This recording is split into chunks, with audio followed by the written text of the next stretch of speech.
We are all set.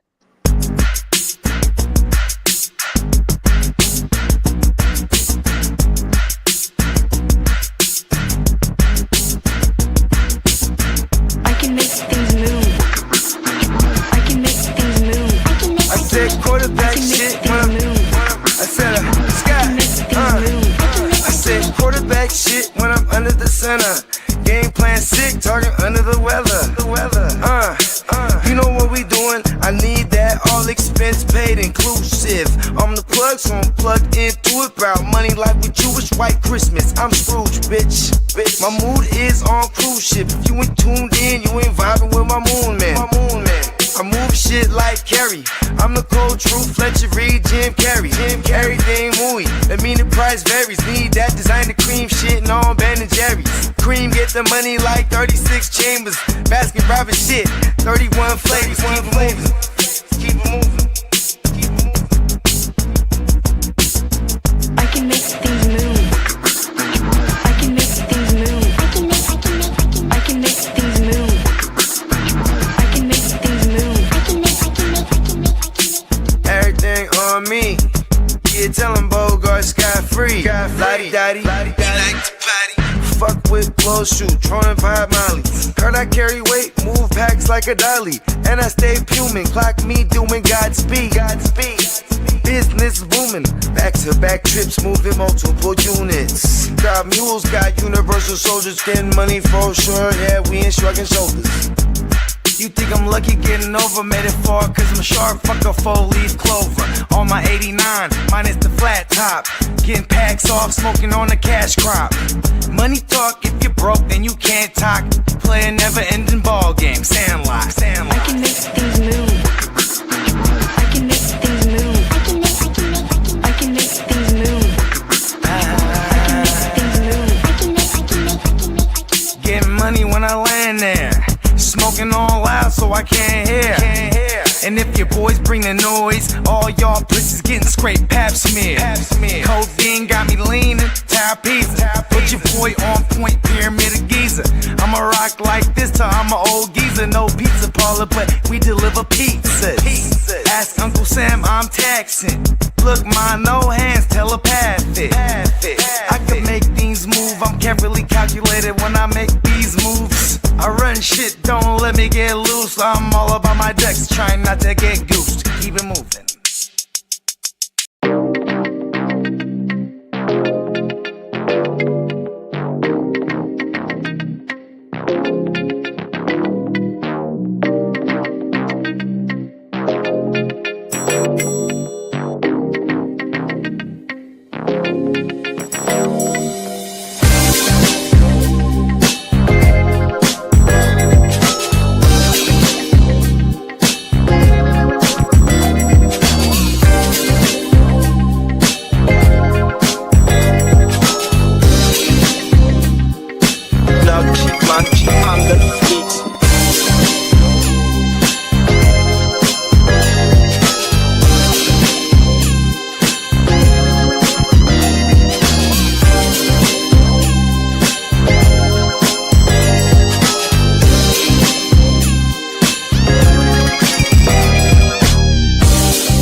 Yeah.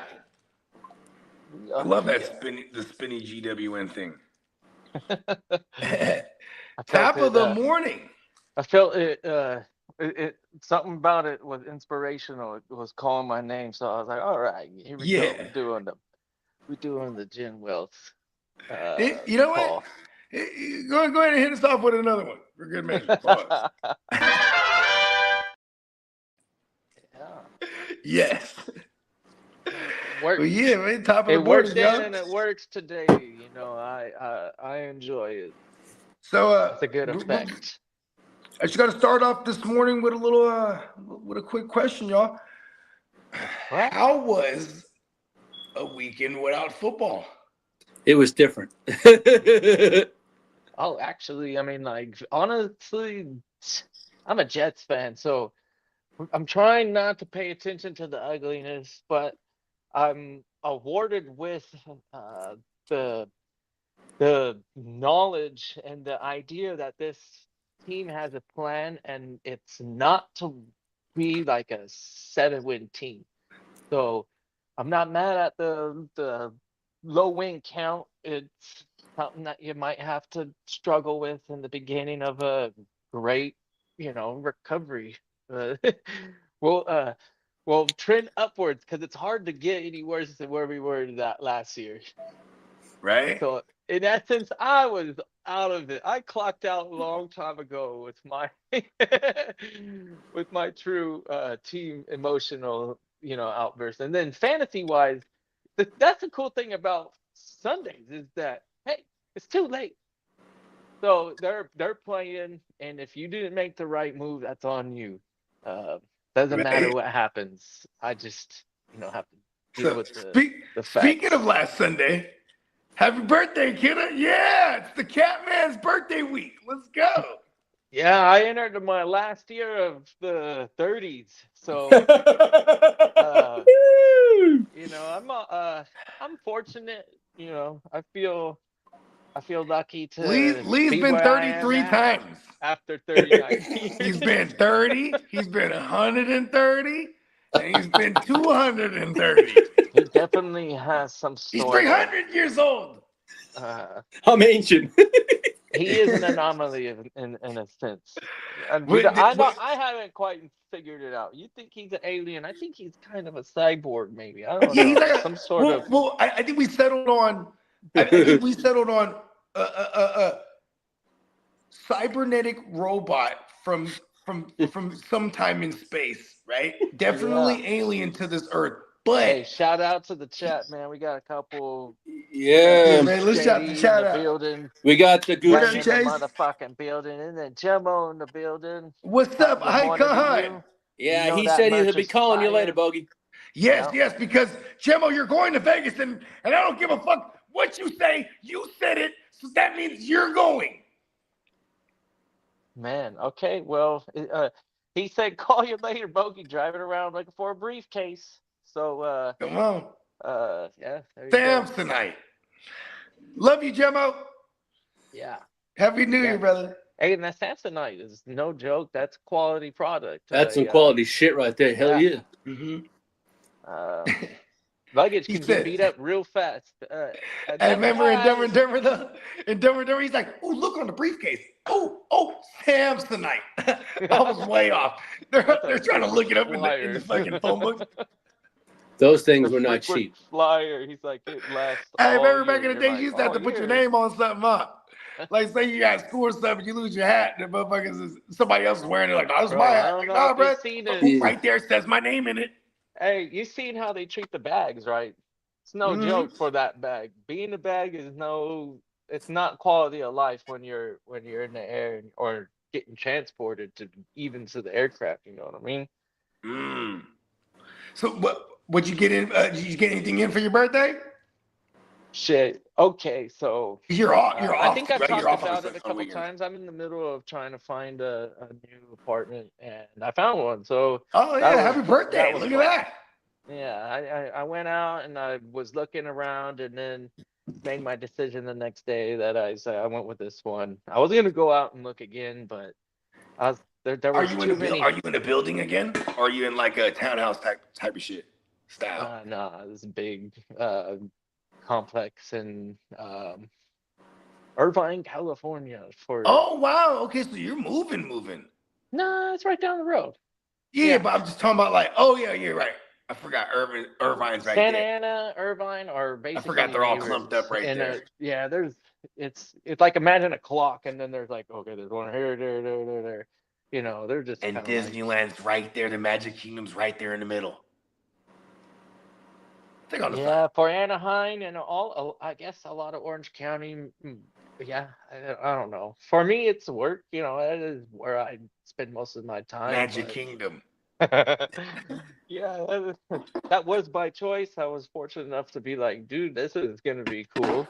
All right, yeah, but He wears well, Mickey Mouse wears those gloves so he doesn't smell like cigarette smoke. You know what I mean? His hands. You know what I mean?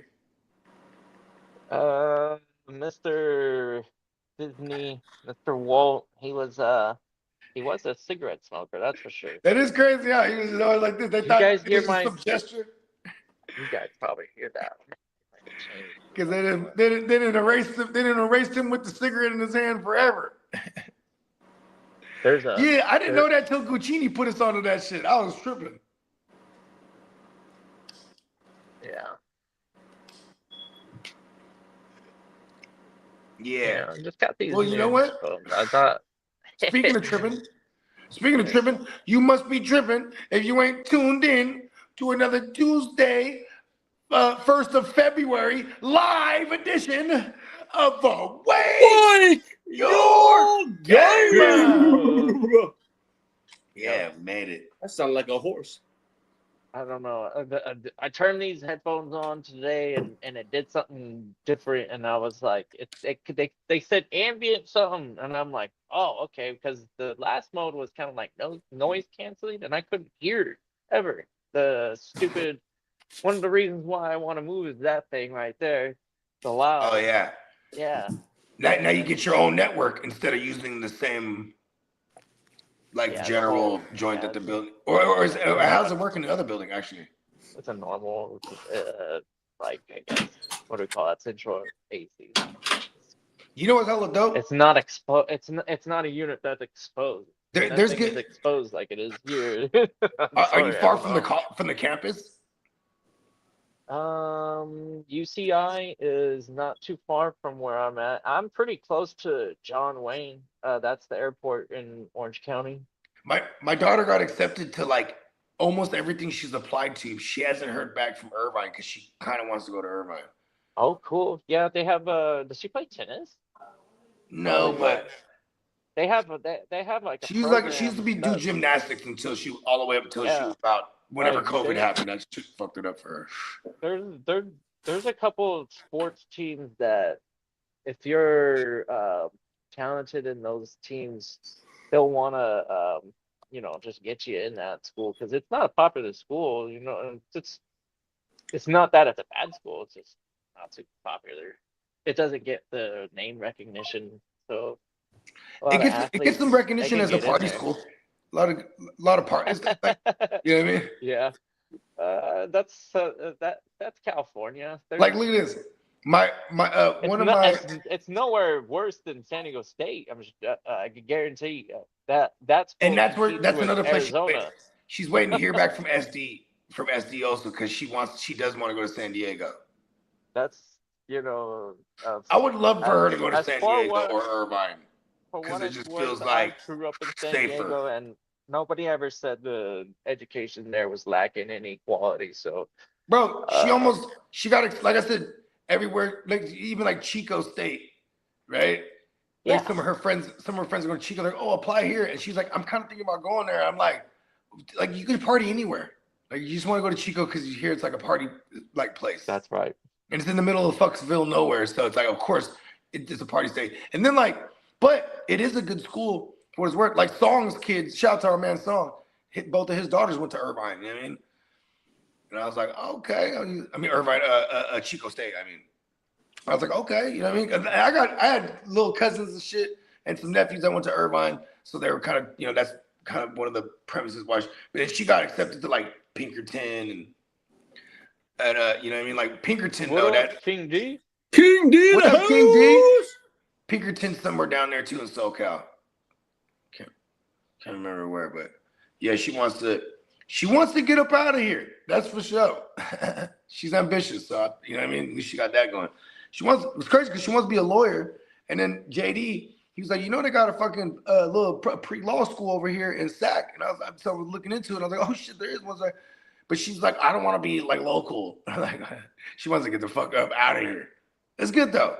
That's how I was. Yeah. I was out of the house at 18. Shit, I was gone. Came back real quick too. Like at 20, I was back. Then by the time I had my first kid, I was out. You know what I mean? I was already out. Like, you know what I mean? Like, fuck it, we out of this thing. That's good. I was. Yeah, I think I was like 22. Yeah, I was 22, turning 23 when I had my first one. It's a similar situation, actually. And now she's about to be in college. This shit crazy. Good. 22 Be better and a than your half. dad. That's your goal. And I think that's our goal as parents. One of the goals is like they just make sure they're better than us because we think we're so great, right? Teach them what's right and what's wrong, and hopefully you can help guide their I guess their way of maneuvering the environment. I don't So, look, do you remember? You ever seen that movie Knocked Up? Oh hell yeah. knocked up. No, So, I don't no, think so so. Knocked Up. Maybe. It was Seth Rogen. That guy. Seth Yeah. Rogen. Anyways, he in the movie the premise is, what I'm saying, he's a 23-year-old kid, and he has his website with his friends. What up, Dennis? What up, Dennis?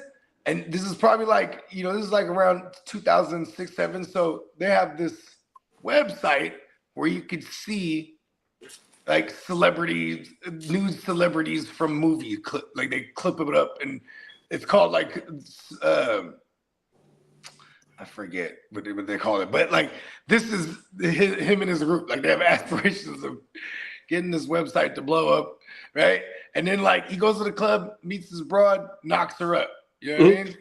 And now he kind of has to get his life together. It's this little, coming of age story. But life happens fast. and like, they fall in love, you know what I mean? But it was just like a one-nighter initially, whatever. Me and my girl at the time, we've been seeing each other for 5 years, but she's pregnant while we're watching this movie. Like she's like, my daughter was born in November, and this movie came out in the summer, so my girl's already like big ass showing, you know what I mean? Okay. Anyways, I remember watching this shit, and it was kind of parallel to me when I was watching the movie, because like, but me and my boys, we got the studio. What's up, brother?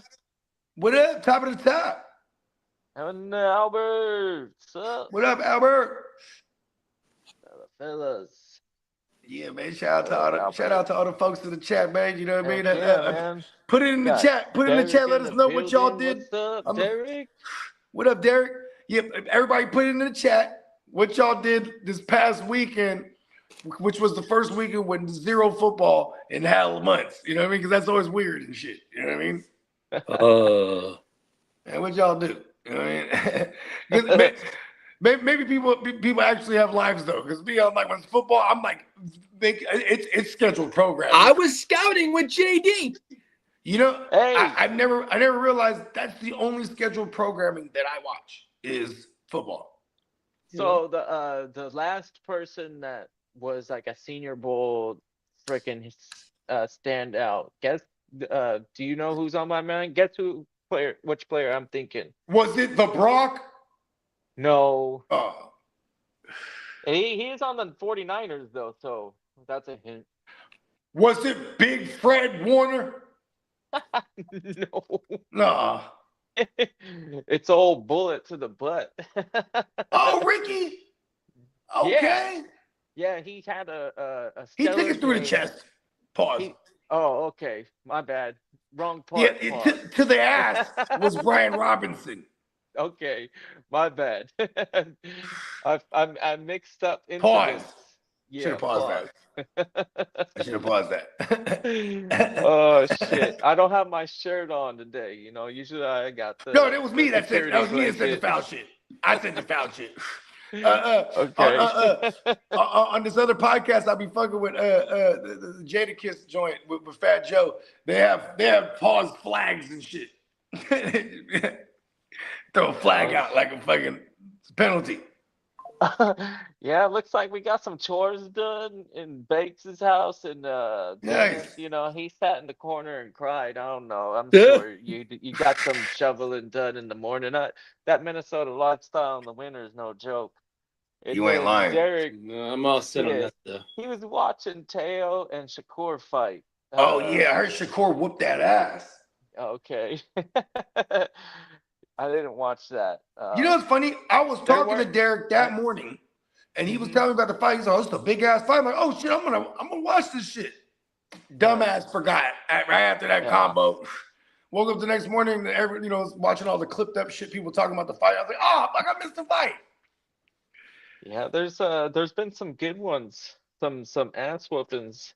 I was watching a short and it was bare knuckles, and Oh, man, that's the brutal. cranium just got destroyed by a big right hand, and like you've seen his face collapse. It was so strange in slow motion, high definition. You saw his face collapse, like when the face was going, or like when the fist hit the face. It was Bro, this that's lacerations, bro. Bare the knuckles. the nut the strike, that type of impact, when it breaks the bones, it's more of a blunt trauma, so it's not necessarily like breaking the skin, it's actual like physical. Okay, No, this no, I'm guy just has a talking about in strong. general.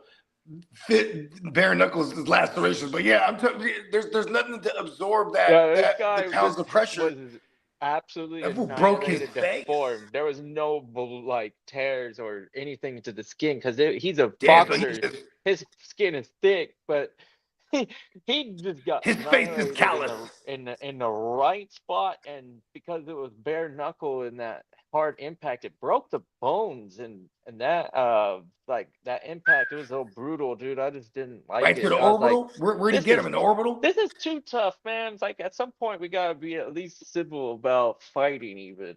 Where are they doing? What country do they do this in? Bare knuckle fighting is I don't know. That's a good question. It's I done never on the thought about it like rooftops that. and then in the back alleys. I just know it fucking exists, and yeah, that was like the heavyweight class, and one of them got annihilated. Shakur Damn. won real bad too, Obliteration. absolutely whipped. So I like those kind of fights. Actually, they're kind of entertaining. If I don't throw a bunch of money at fights, so if it's totally one-sided and you can appreciate some true skill, then I ain't mad at it. I love to gamble, but even more, I love it when you know what you're gambling on, when you know it well. So then it's like it doesn't feel like gambling. You know what I mean? Yeah, I'm Like I not don't know the familiar with fighters. two They'll be like, fighters. oh, I like bruh. Right. Put it on them. You know what I mean? But it's like that's why like when I always argue people when I say, well, fantasy is gambling. It's like a form of it. I'm like, because you maybe technically because you have money on the line, but it's like it's not. It's not poker or blackjack. You know what I mean? Like there's unpredictable variables. You know what I mean? So there's somewhat of a skill set here. Like okay, this guy versus that defense or this guy. You know what I mean? Like there. I don't know, but it's still going to be categorized as gambling no matter what. I still argue people to the death. Yeesh. Yeah. Yeah, that's a fact. There's some skill into gambling too. Just That's a because fact. you play a skill game, and doesn't mean that when you involve money, it ain't gambling. I like it, the money. Yeah. I like if I already have it, I won. That's how I feel about gambling these days. Like, you know what I mean? But who's to say? I mean, there have been What do some you times. feel about casinos? As long as I'm Like drunk and I'm banning falling off into a casino, I good might put a little blackjack something down just for fun. players. Like how about that? What do you feel about that? A good blackjack dealer getting banned from a casino because he's sitting there just like fucking beating it because they're or pause. Well, Like what the you ever what heard the of Phil house Locke? odds are? They don't even exist to get to against these guys. You ever heard of Phil Locke? He's a black poker player, hella famous. Phil Lock, Yeah. Phil Ivy, Phil Phil Lock. Ivey. My bad. Yeah, Phil Ivey, the black guy.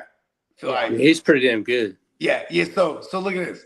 So this is like in the last, I think this happened in the last 10 or 15 years or so, right? He was in the UK, like somewhere in some casino, right? And like the cards that they use over there, you know what I mean? They're Yeah. like any card, they're cut. This guy knows how to read the cuts on the cards. Oh yeah, Right? yeah. I So mean, like he went up in there, and I think it was in Malaysia. There you go, not in the UK. He hit the UK up too though, but he went to Malaysia, and then he went to UK requesting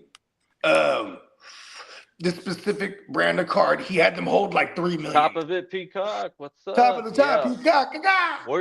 Work never ends, for a true hustler. So, Come on. we get it. We got it. Yeah. Man, we getting it out here, bro.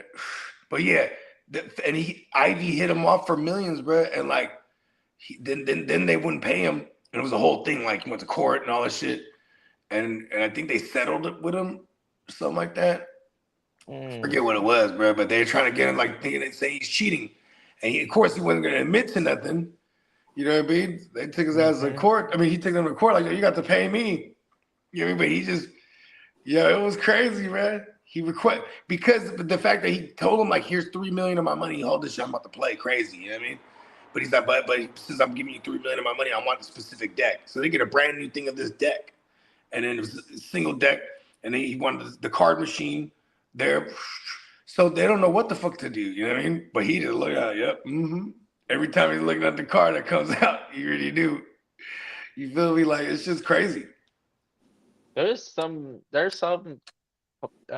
players that can really narrow down the odds and almost kind of can predict what the card counters. The draw was gonna be on that number of cards that need to be drawn, and they'll the outs.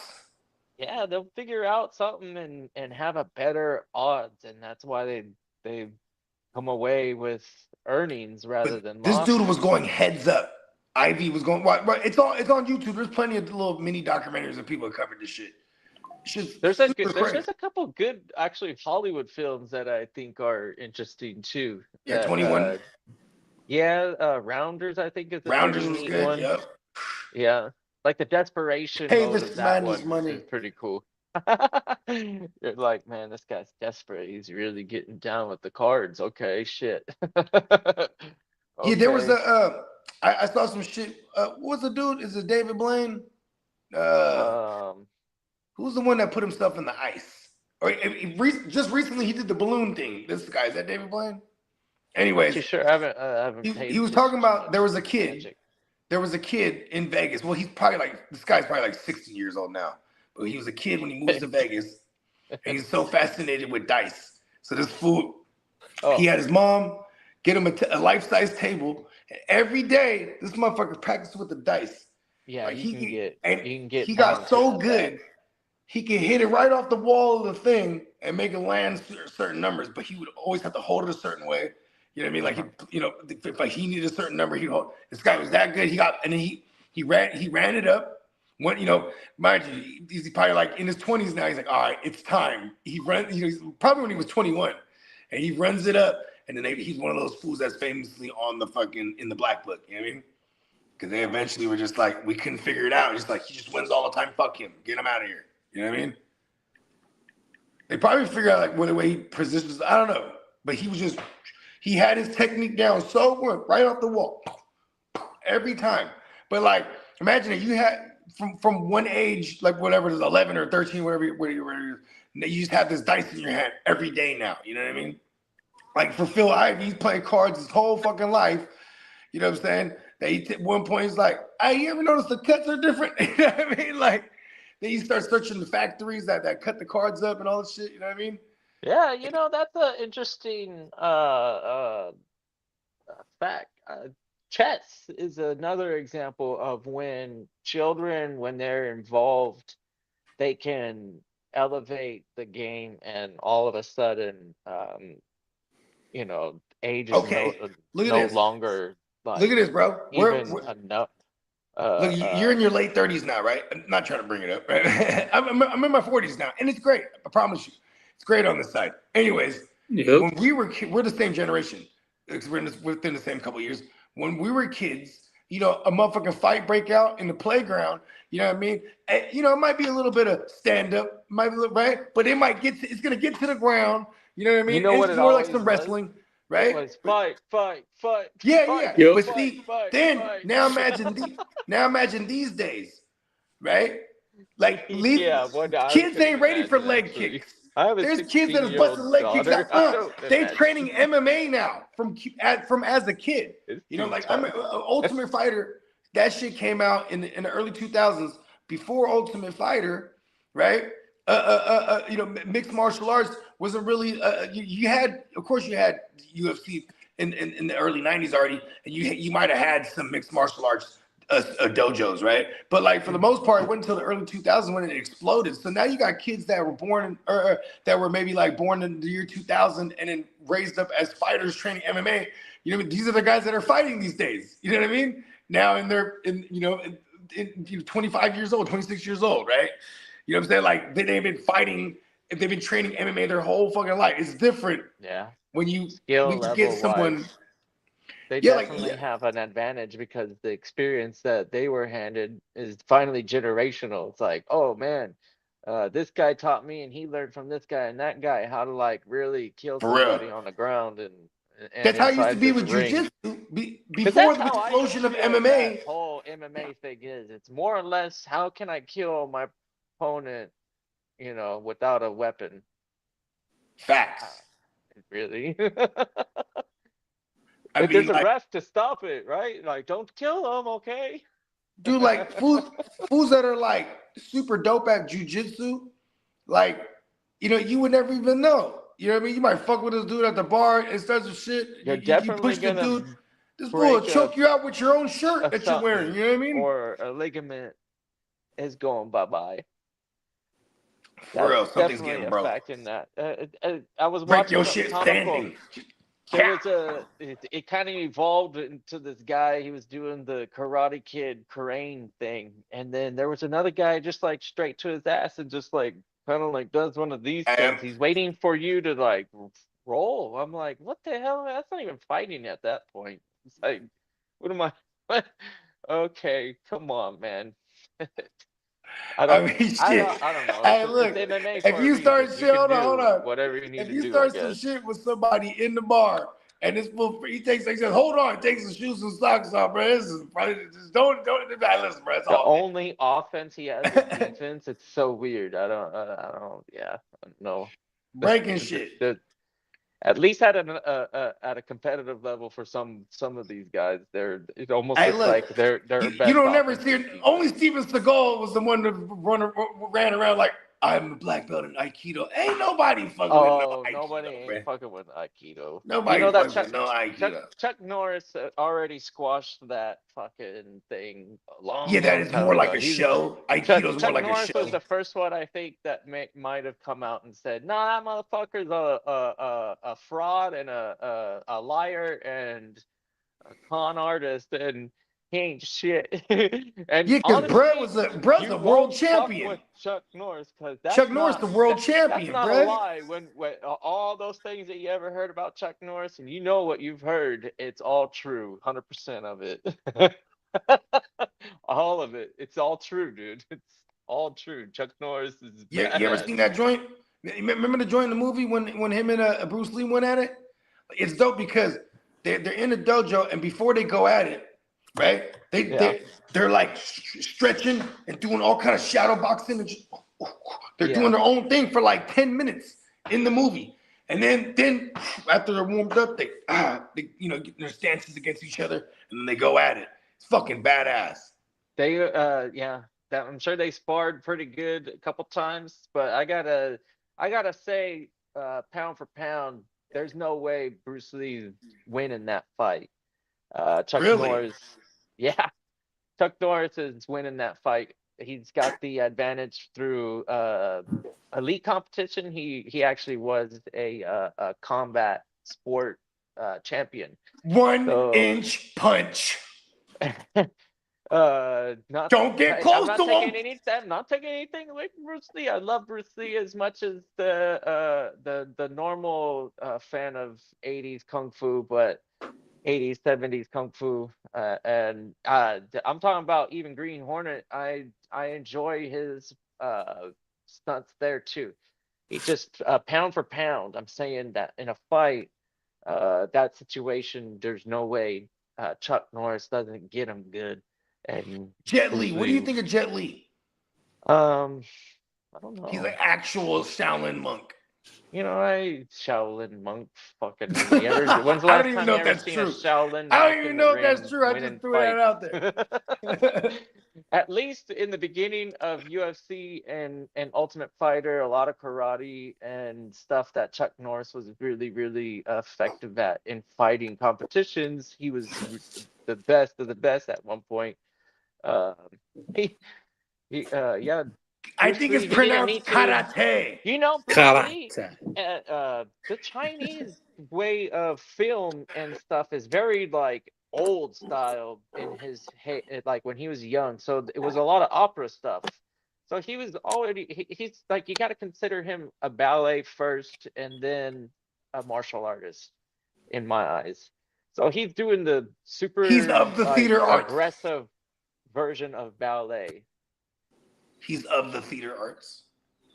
Yeah, that's Jeet Kune exactly what Do. Chinese Yeah, because film was. I want to say Jet Li was raised in that shit too, where they have like it's basically schools where they teach you the kung fu and all this shit, but then like they're breeding you to be camera ready because that was like part of their culture is the kung fu Routine, movies. yeah. Yeah, they say, okay, we're gonna set up this routine. You have to be perfect, okay? And if you're not perfect, then you don't Yeah, pass, and then you just yeah, repeat it again. it's like art school, but for fighting for fighters that are gonna go into film and shit. You know what I mean? Yeah, Yeah, like like because that was like a Bruce way Lee. of That was life after a little while, you're like, oh man, okay, they're really instilling me and this indoctrinating me into this like whole fucking world. Okay, it's trip.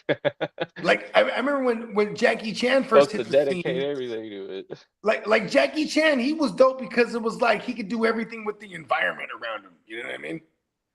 Mm-hmm. If there was a rake, he's gonna fuck some shit up with that rake. You know what I mean? He's like you know what I mean? He's not Sideshow Bob with that rake. You know what I mean? No, no way. And then when I was a kid and I saw Drunken Master, I was very impressed. Oh, okay, yeah. You ever seen Yeah, Drunken Master? Jackie Chan? Jackie Chan is the goat in my eyes. Like he's more impressive than Bruce Lee. Just Bruce Lee had a shortened stint, but the It's wealth like the of Biggie versus Pac argument. Jackie Chan is Biggie just didn't the have goat, many bro. albums. I don't know. You could go and watch the Jackie Chan highlights and get back to me. Hey, Jackie Chan's a bad But yeah, motherfucker, man. Remember that's Rumble in the Bronx? What? when he was young, and then even when he was old and doing stuff with Chris Tucker and Mm-hmm. doing all that stuff, that shit was that shit was freaking Yeah, real. yeah. Remember that one that he was in the casino? It was in part two, Rush Hour Part Two, and then there was a little gate where you cash the little cash gate, and it's like probably open like that wide. Homie jumps and swings into it, but remember in the outtakes, he's like keeps clipping his nose. Oh, he does it again. Oh, but then like, you know what I mean? That's where I'm impressed. Rumble in the Bronx, right? They had a scene where I think he was jumping.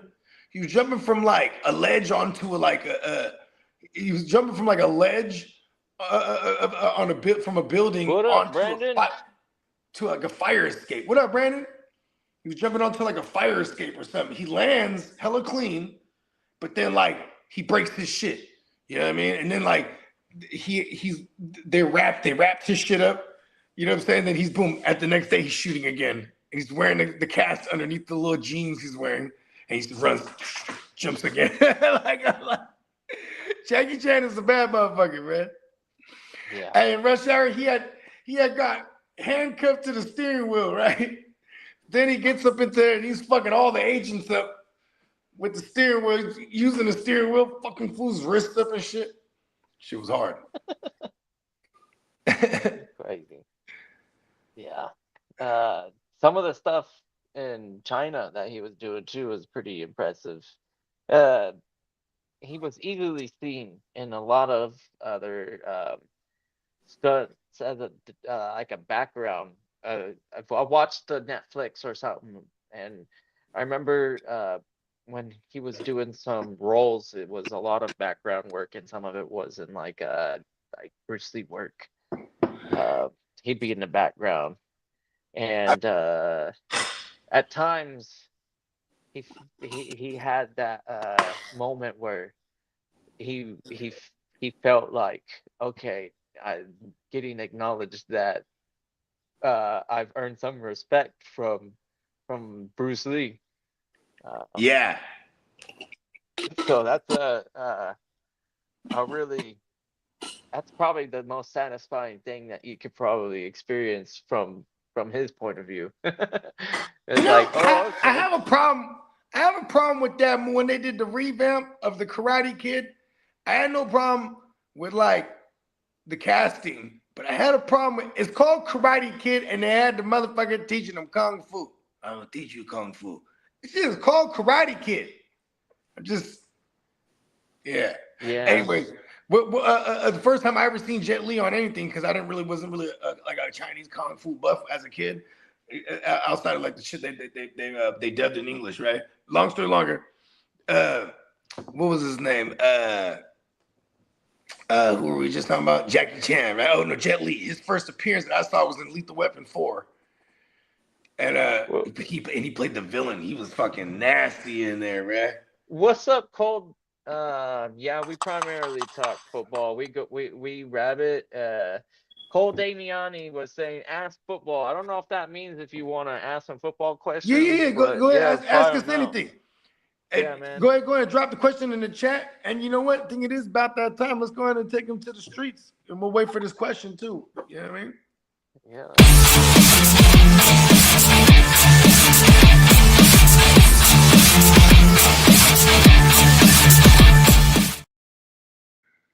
Fellas, and happy Tuesday. Hey, top of the top. Top. The ears, man. What you got for us? Well, let's see. I got some trade rumors and some buzz. I got some good stuff. I got some 49 news that go like tonight too. Today. Well, we talked about it on Friday that the Ravens now are picking up and gonna have some exploring potential trade with the Bears for DJ Moore when they can. So we know that. Yeah, March. Yeah, that's March 12th. Or before March. Well, the 10th is the 10th is up. and then the 12th they can start signing, I believe. Yeah. Do you think anybody March. jumps in and interrupts this conversation? I think there'll be multiple teams in there. Right? I mean, does this drag on, or are we talking New England also?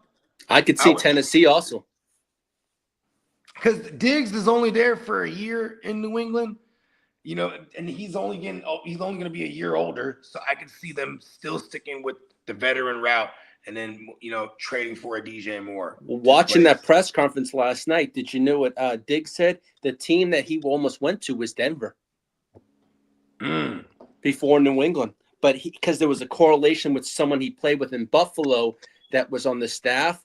But then I guess New England ponied up a little more money. He probably was like, let me go play with Josh Allen. Yeah. I mean, Josh Allen, what is it called? Drake May. Yeah, because here's the thing is like, I would have looked at that Sean Payton situation and been like, man, I'm going to fall in the woodwork. Like that. That's going to be interesting. I'm pretty sure JD, he probably knows this offhand already. But the target breakdown to those receiving options, you know what I mean? Because you had the Franklin streak, you had the Mims streak, you know what I mean? Cortland Sutton was very spotty, you know what I mean? That's probably why Diggs was like, I'm gonna go somewhere where I could actually be a number one. Yeah. Well, this one was kind of crazy. There's early trade buzz surrounding Vikings Justin Jefferson because he's not happy with the quarterback situation. Exactly. And I got an echo. Shit. And the Raiders are viewed as a team to watch. To Justin Jefferson? Yes, sir. Don't do that. Well, he's not happy with the quarterback situation. And but here's the thing: they're not giving up that one overall. No way. Oh, hell no. Hell no. I wonder what it would be then. Now. Interesting. The Tennessee. Did you guys see my actual natural reaction? I just hate it. No, I hate the Raiders. Now the new look Tennessee Titans are monitoring a potential move for 49ers tight end George Kittle.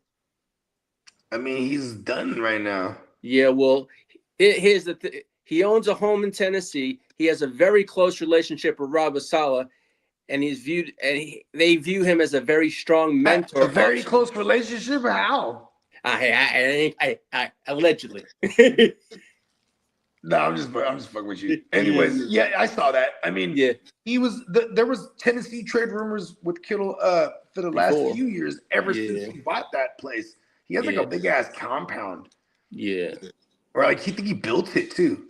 Yeah. Shout out to George Kittle. He does. Now, as for the Titans, He does what? What'd you say? My bad. I missed that last one. No. I know he has a large compound out there. I know that because he does. Oh, he does. Oh, that's what you meant. Okay. Yeah, I know was like, what? I know on his farm or whatever he has out there, he produces, I guess, stuff off his farm. I believe I saw that. Yeah. Well, as for the Titans, are expected to shop for a true wide receiver one. AJ Brown's name has been mentioned as. Oh, he's just gonna bring him right on back to Tennessee, huh? Gonna take Brandon Ayuk from us. Yeah. Yeah. Well, as for the Jaguars, Salah. Yeah. And this just in, Salah does not have a very close relationship with Brandon Ayuk. Yeah. Well, as for the Jacksonville Jaguars linebacker Devin Lloyd, he's likely to hit free agency. I wonder where he end up going. Niners, Jets. These are all places that like could needs linebacker. You know what I mean? Who is that? Devin Lloyd. Devin Lloyd. The Rams. You know what I mean? Because if lineman, he does only fit a certain defense, I think. That's what I'm saying. The Vikings.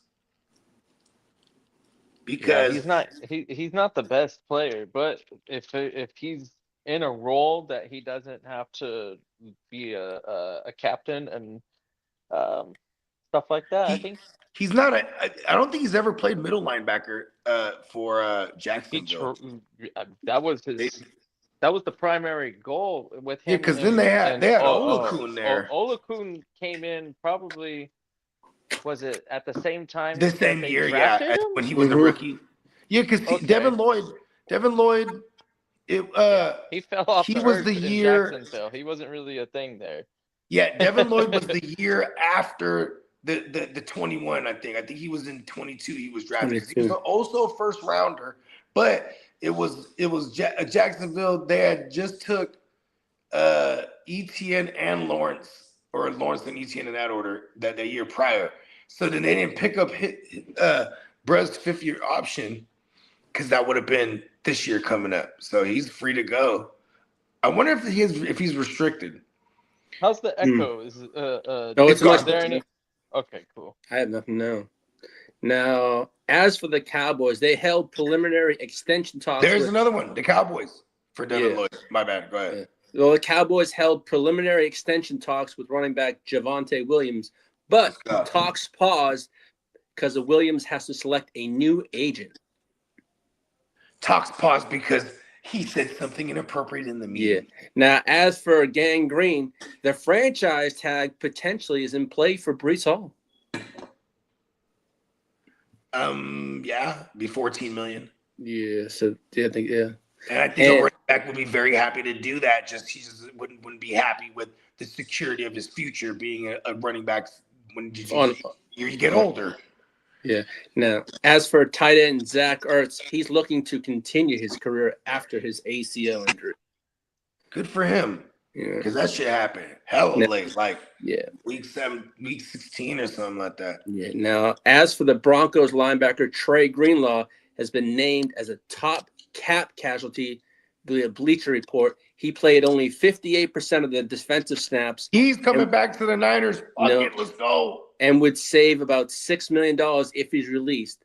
Now, I could also see him going to Tennessee to follow Vrabel, or even joining the Texans. Dre Greenlaw, I could see him doing that. As for your 49ers, they could free up $15.7 million by restructuring Trent Williams' contract.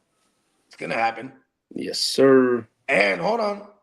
Everyone's getting more money this year, too. The cap's going up. So it already is. I mean, when you look at some of these numbers, they might be like, oh, they got 20-something million available. No, do you have to adjust it? Yeah, I think it's, Yeah, well, coming out this morning, Mr. Robert Kraft was not selected to the Pro Football Hall of Fame. Now, I as much as I hate the Patriots, I thought the guy deserved to go in just for what he's done. But for you the didn't game. deserve. You didn't think Bill deserved to go in? Oh, Bill, I thought they both deserved to go in. I ain't lying there. That's what you were both saying hands down. last. That's what you were saying on No, the no, last no, show. no. I had that discussion with Mark this morning. I thought they both deserved to go in. So now, For what they I don't know, Mark. contributed to the game. I As know much what you as said I on the show. Hating on greatness. No, That's all as much as I hate that hating on franchise, greatness. I have to respect as a coach, but as an owner, the man did do his job as an owner. He's a pretty decent guy. I ain't gonna hold that him. I don't know. I don't know why he was a finalist, but who knows. Now, as for the Colts assistant GM, Ed Dobbs is a name to monitor for the Vikings GM opening. Oh, they fired their GM. Where's Ed? Where's Ed? What's his name? He's with the Colts. He's the Colts assistant. Colts assistant GM is Ed Dobbs. He's done such a bang up job. Yeah, man. Now, as for this morning, I was talking to Kidda backstage. The Jets are to meet and probably offer Frank Reich the offensive coordinator job this morning after their meeting. That'd be a great hire. He's a great OC. Head coach. When he had Andrew Luck, he was racking up wins, but you got Andrew Luck. Now, as for that's true. We seen Frank Reich as the head coach of life after, bruh, and when handling. You know what I mean? So but as an OC, Super Bowl winning. You know what I mean? Super Bowl winning OC. Let's go. Now, as for those remaining 2 head coaching jobs, they have now been filled. The Cardinals are finalizing a 5-year deal with Mike LaFleur as the next head coach of the Cardinals. And LaFleur is expected to call the offensive plays. Now, as for the Seahawks offensive coordinator, Clint Kubiak, they're working towards a deal. So after the Super Bowl, he'll probably be the Raiders head coach. Congratulations, Bakes. You got your coach that you wanted. This is a tough one for me, man, because I actually have to think that this is a good move for the Cardinals. I'm like, golly. Yeah, getting a LaFleur. About time they get somebody in the building that can do something that at least would be evolution. Like it's gonna be great for McBride for sure. And their skilled players over there are gonna be just fine. I feel like we're gonna get Marv at a decent value this year. I'm not saying Marv is great. I'm just saying, in this system, he should be better. Who's throwing the ball? I don't know. That's a damn good question. Now, as for Bogey's 49ers, they are set to hire Raheem Morris as their DC. Yeah, they go back since the early 2000s. Yeah. And this is a great hire. Oh yeah. Now, as this morning, the Giants hired former Chiefs OC Matt Nagy as their new offensive coordinator. Who did this? Matt Nagy. The Giants hired him. Oh, that's terrible. It's good for Scatterbo. He just wants to feed one guy, kind of. I mean, when you look at Matt Nagy's history, outside of maybe his last few years with the Chiefs, because they didn't really have two running backs to scrape together, so they just used whoever they had. But yeah, this good outlook for Scatterbo. Yeah. For Nabbers and for I hope because Nagy's not really the receivers in his system they're not really consistent. So hopefully he knows better now because you have a Nabbers there. You just target Nabbers. Vance Joseph is expected to remain as the DC in where is he, over in Denver? And this I think Denver feels like they're gonna be plagued with the what if. You know what I mean? Like, what if Bo was healthy? Like, this is, you know what I mean? Mm-hmm. Yeah, it sucks what happened to Denver. That would have been dope. And it looks like the Eagles are very confident that Vic Fangio will return as the DC in 2026 after he ruled, he was mulling retirement. Yeah, and I'm pretty sure if the Niners were to courted him, you know what I mean? Yeah. Lee, is September 10th a later start date? I'm sorry. No, we started at September 10th, September 11th before. Last year? Okay. Oh, actually, September 8th 1 year. It was Oh like shit! September. Well, that's right in the Look at it neighborhood. because the year always starts on a Are we Thursday. added more time on the field? So 272 games. You got me there. It would be. That You gotta, means divided by 16. then we That's only have 3 17 seasons of opponents. pre-week. 3 seasons of three, of pre-week. I said 3 seasons of pre-week. That's some special ass 3 dyslexia. games Yeah, of preseason. Yeah. yeah, If there's an 18th game, it'll go down to 2. yeah. But that's not gonna happen this year.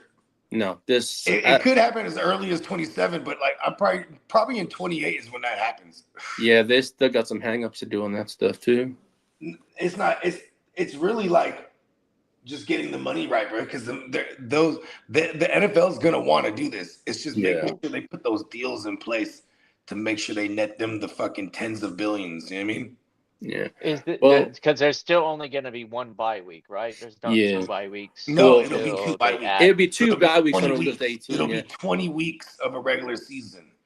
Yeah. King D says, "Why is next year's Super Bowl on Valentine's Day? Are they adding?" Yeah. I mean, that's Yeah. shit. Are they moving that fast on this?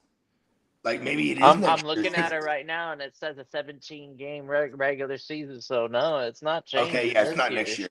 So and they are, because for what it's worth, it is being pushed back maybe a little bit, maybe to start vetting the networks. You know what I mean? Because think about this. Look at all the Thursdays we've started. It always starts on a Thursday. They've all been like September 6th, September 8th, in that range. You know what I mean? So September, you said 10th this year?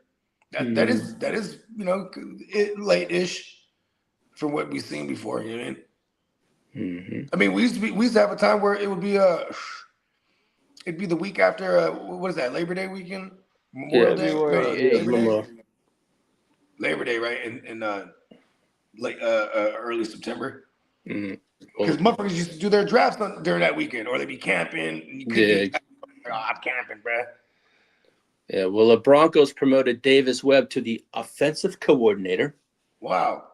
Yeah, he's over there now. I super called this. I was like, I don't know why Davis Webb is in the conversation.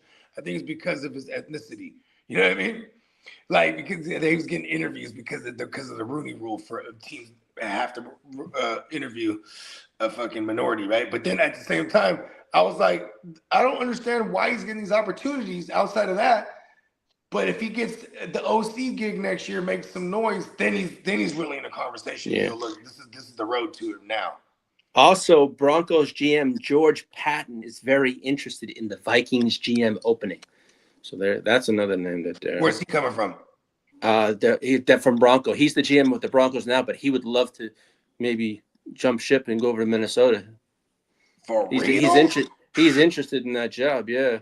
And now, as for your 49ers, a lot about his interest in the job he currently has. Yeah. Are you sure he's the current GM, or is he from? Yeah, no. It says Vikings GM opening is linked to current Broncos GM George Patton. That means they might be firing that fool, bruh. Now, as for the 49ers, they promoted Al Gooden to chief CEO. He's the new CEO of your 49ers. Al Gooden, yes, sir.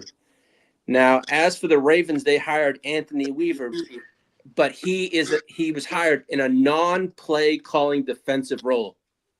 So Minter's going to call the defensive plays, but Anthony Weaver is now over with the Ravens. As for Todd Monken, the Browns starting quarterback in 2026 is still to be determined. The player safety and all that stuff in the NFL's eyes. I think they lost interest, and it's probably this is just my take, but I think that they lost interest, and that's why they lost a lot of fan base, because when a player goes out there and they sacrifice their body and stuff, it's not really like beneficial for like everybody outside of that team and trying to win. Like, it doesn't really matter to them. They just rotate a product. It's an entertainment business. It doesn't sleep. We've seen it like recover after tragic incidents like 9/11 and stuff. Like, it just bounces back so quick because it's just like The money in it is so important. I think there are certain times where we'll say it's emotional, but in reality, it generates so much money that it's like, oh, they'll do anything. They'll sacrifice safety through dumb scheduling in a heartbeat. They've been Mhm. doing it. I was so intrigued. I was like, when did they do that anyways? It was in 2006 when they started that Thursday night football bullshit. Mhm. They should get rid of For it. I a agree, short Peacock. week. Yeah. That's insane, huh? It Like, shows why? And it shows an incredible lack of like understanding how the players put themselves through this shit. I mean, you know what they should have done? They couldn't do Friday because college ball and or not college ball, high school ball is big on ESPN, right? So it's Mhm. like, okay, we're not gonna compete with that. So they're like, oh, you know what? Let's go ahead and do Thursday. Like, but Saturday probably would have been nice. You know what I No, mean? just having Mhm. another game on Sunday would be perfect. That's what the player wants. Might as well just do it. Like have I mean, a I'm just saying for the sake of having a short week, Saturday, fuck it. I mean, you already have a Monday night game, right? Like players that play on Monday and play on Sunday, it's the same difference. You know what I mean? Mm, yeah. yeah, true. They could Well, they could do two Sunday night games and isolate them so I think it Saturday wouldn't. games are badass. Or yeah. yeah, But have a but earlier start on it's the the West college. Coast. Then that's We competing with actually college too. start earlier. That way, these Sundays could last like almost like how it does in Europe. You know, instead of playing the baby game, uh, we we really get it started early and we end it the same way, but we just started early. You know, what the Yeah. hell's the problem with starting it early on Sunday and having two prime time slots for a game? That sounds pretty dope on Sunday. Having like Yeah. Sunday, two Sunday night games Yeah. isolated from each other. Or how do they do it later I'll on be right back. in the year where they have a multiple Sunday night games? Oh, That's it's not too like bad. it's around week 10, I think it starts. They do the two games. Yeah. Yeah, they're profiting probably more off of the two Sunday night games than they do on a Thursday. Oh, for sure. Um, but maybe I'm mistaken. I Yeah. know Monday night kills it. Yeah. Well, Seahawks general manager last night, John Snyder, said he'd love to keep running back Kenneth Walker, but that price is going to be up there. He'll be competing with against others, I think. Now, as for the Steelers, head coach Mike McCarthy reportedly is in constant contact with Aaron Rodgers. If Rodgers doesn't return, Cardinals quarterback Kyler Murray is a reported Steelers target. Hmm. Well, whatever. Now, as for George Pickens, says he wants to remain in Dallas and believes his value has increased. Pickens did absolutely do that. Yeah. I'm 100% on Yeah, I board was with that take. I was texting with Derek last night. Yeah, and I told him this stuff. And I know because Dak Prescott came out here last night. They had an event, and he said whatever he has to do, if he has to step in, if it's to restructure his contract, he says he'll do it because he wants two wide receiver ones on Dallas next year, and he feels Pickens would be that make them a lot better. So by signing him, I'm like, so I was like, huh. So we shall Yeah, see what happens. the two wide receiver ones and And Ferguson, oh yeah, you got some nice shit there. the offensive line being able to give Dak enough time to Yeah, do his thing. Yeah, for sure. that offense should run through Dak and I mean, shout out to the run game. It was better than probably what people were expecting it to be. We didn't have to see Blue or anybody, you know, like no bullshit like that. They You get like there. like Javante came out and played and did his thing. So yeah, but it doesn't run through the run game there. No. We give it to Dak and we see what he can do. And for the most part, through that freaking regular season, he's elite, man. Yeah. For whatever, you know, playoff pressure, we haven't seen from him yet. Now coming out of that Senior Bowl, Penn State running back Nick Singleton, he suffered a broken foot. He's undergoing surgery. Will not participate in the combine. But also LSU quarterback Garrett Nussmeier, he impressed scouts with consistency at the Senior Bowl and the game and practices. And Alabama quarterback Ty Simpson is projected to be available at pick 11. Many view the Jeff Hafley and the Dolphins taking him at a number 11, possibly. They feel he's an ideal fit under the Jeff Hafley in Miami. Jeff Hafley is a defensive guy, so to see that this is probably more of a GM pick right here. Yeah. Now, as for the NFL international games for 2026, we are going to be returning back to Spain. We are having our very first game in Paris, France, and the Saints will be the Paris, and the Saints will be the home team. We'll host that. That's cool because the whole French, they rock the French leaf or whatever it is. So we are going to be in London, Madrid, Melbourne, Munich, Rio de Janeiro, and also Ireland next year for international. Melbourne, England. Yes, sir. England will be going back to London. So they're going to have 9 international games next year. They're going to be on all this shitty fucking soccer fields. Well, hold on. I wouldn't consider the real grass, right? I guess it's not shitty. They prefer real grass. They prefer real grass over there. Yeah, that's the. They're for the motherfuckers that love the track, I guess. That turf. Yeah. Now, Giants head coach John Harbaugh says his team must be built to beat the Eagles, and Rams Sean McVay and Les Snead. Hey, look, he went up in there and he said, "Look, I'm not even tripping off the Cowboys at all, or the Commandos. Fuck them. The Eagles, listen, I got to make sure my team can beat them." As Derek said, we need to pay that man Pickens. Derek, I told you what Dak Prescott said. He's going to step in there if he has to and restructure his deal because he said he wants Pickens on the team. And then that's the moment Uncle Jay goes, "Look here, Dak. You're outside of your pay grade. Dak, you go in the other room, Dak. Who let him in? Who let him in this room?"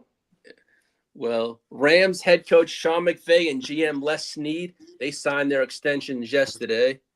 And McVay says he absolutely expects Devontae Adams back. Now, as for Matthew Stafford, no surgery is needed for his herniated disc, so that's a good thing. So, wow. Now, as for the Titans, they hired the 49ers assistant Gus Bradley to be their DC. No. And Robert Saleh will call the defensive plays. You said Did you say Niners? My bad. I said Niners. Gus Bradley was with your Niners, correct? Yeah, but you meant to say Titans. I said Titans are hiring former 49ers assistant. My bad. Anyways, this is like paying it forward. You know what I mean? Gus Bradley's the guy that gave Robert Saleh his opportunities back in the days. You know what I mean? Comes full circle. Yeah. Gotta love it. No. As we were touching on earlier, but the 18-game schedule, the NFLPA and league have not held formal discussions on an 18-game season because a second bye week and roster expansion would be required. So that's what they're holding up there.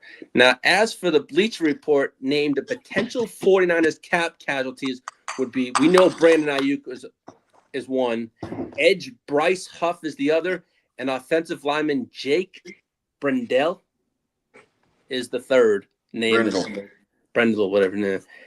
And as for this is a wild crap. I put in the thread this morning. The Vikings would aggressively pursue a franchise QB if available, and their wish is Joe Burrow if he's available as a dream target. That's the thing. See, the word is available. He's not available. He's not exactly. He's not going anywhere. I don't see that happening. Hey, you know what's funny about that? They do not like. This is why they fired their GM, because they attached this fucking wagon to JJ McCarthy. And they really look at the Niners. We were in the same situation with Trey Lance. We jumped ship after 3 seasons in. By the 3rd season, he wasn't even. You know what I mean? It was like, okay, you have to compete for this job. We're not just gonna hand you this shit over, and then that was it for him. You know what I mean? Yeah. Now, Roger Goodell last night hints at more changes could be coming to kickoffs and punts. We know about the Commanders are have strong interest in Ayuk if he's released. So we already knew that because of the correlations. Now, as for the Chargers, Giants, and 49ers are linked to Tyler Linderbaum in free agency. Now, as for Peacock's Texans, guard Ed Ingram's free agency market is expected to be in the $15 to $18 million per range mark. So, and now, as for the 49ers, Kyle Shanahan, he believes Richard Sherman would make a great NFL coach when the time comes. As for because he definitely he's putting that out there because he interviewed with us, I'm sure. Yeah. Or at least I don't know if he interviewed actually, but his name has been floated out that he could position. Yeah. As for Lions defensive tackle, can I talk, Lee? When I talk, he's just, sorry, folks. I'm like, Lee, come on! It's just every time, like I'm trying. It's not really. You know what I mean? It's so good. I am annoying because I tell you the same thing over and over. Is that annoying, Lee? No, I know that it's a fault of mine. What else you got? Come on. Lions defensive Levi. I can't pronounce his last name. That's forget that. As for your 49ers, owner Jed York said this morning he will build Jerry Rice a statue. He is the original GOAT. Let's commission it, JR. Whenever you want it, we got you, bud. And that was via the Up and Adams show this morning with Kay Adams. Let's go. What the fuck is the hold up? I just have to start designing it. I think that's about it. Design it? The fuck? Boom, it's him. I know he's the GOAT. Yes, he is. Come on, bro. The GOAT of all football. Yeah.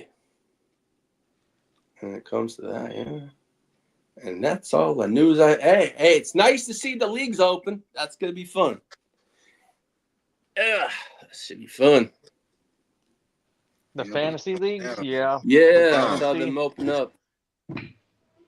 I'm about to flip something right now. Fuck it. It's going down.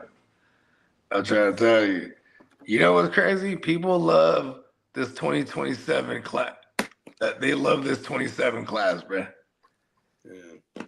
27 classes, definitely an exciting group. I think we're gonna see something special in a lot of positions, which is normally like I think next season we're gonna see teams jump on some receivers, but I think there's gonna be a lot of quality running backs this next class. Especially on the landing quarterbacks spots. too. Quarterbacks and wide receivers next year will be nice. I said at quarterbacks too, as in question mark. Like I wasn't saying as a declarative statement.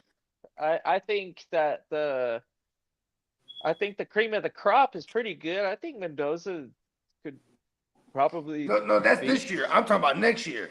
Oh, 27.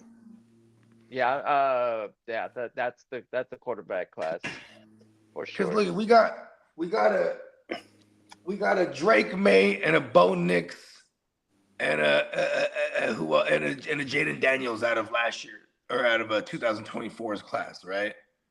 27 LSU.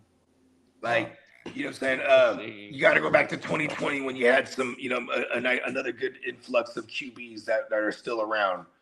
Like, from Herbert, Burrow to Herbert. Jalen Hurts in that one, right? Jalen Hurts is in that one. You know what I mean? Tua's in that one, but, for what that's worth. Because, like... Newsmeyer, Garrett Newsmeyer. Yeah, he's making some noise. Yeah, we'll see. Is he actually... He's entering 26 draft. Senior Bowl. That's why. Okay, yeah, he has to. He stayed. I think he's pretty interesting for this year. 27. Who's 27? Outside of Arch, of course. 2021. You also had Trevor Lawrence too. Who else on the 27 quarterback list are we supposed to be paying attention to outside of Arch Manning? I don't know.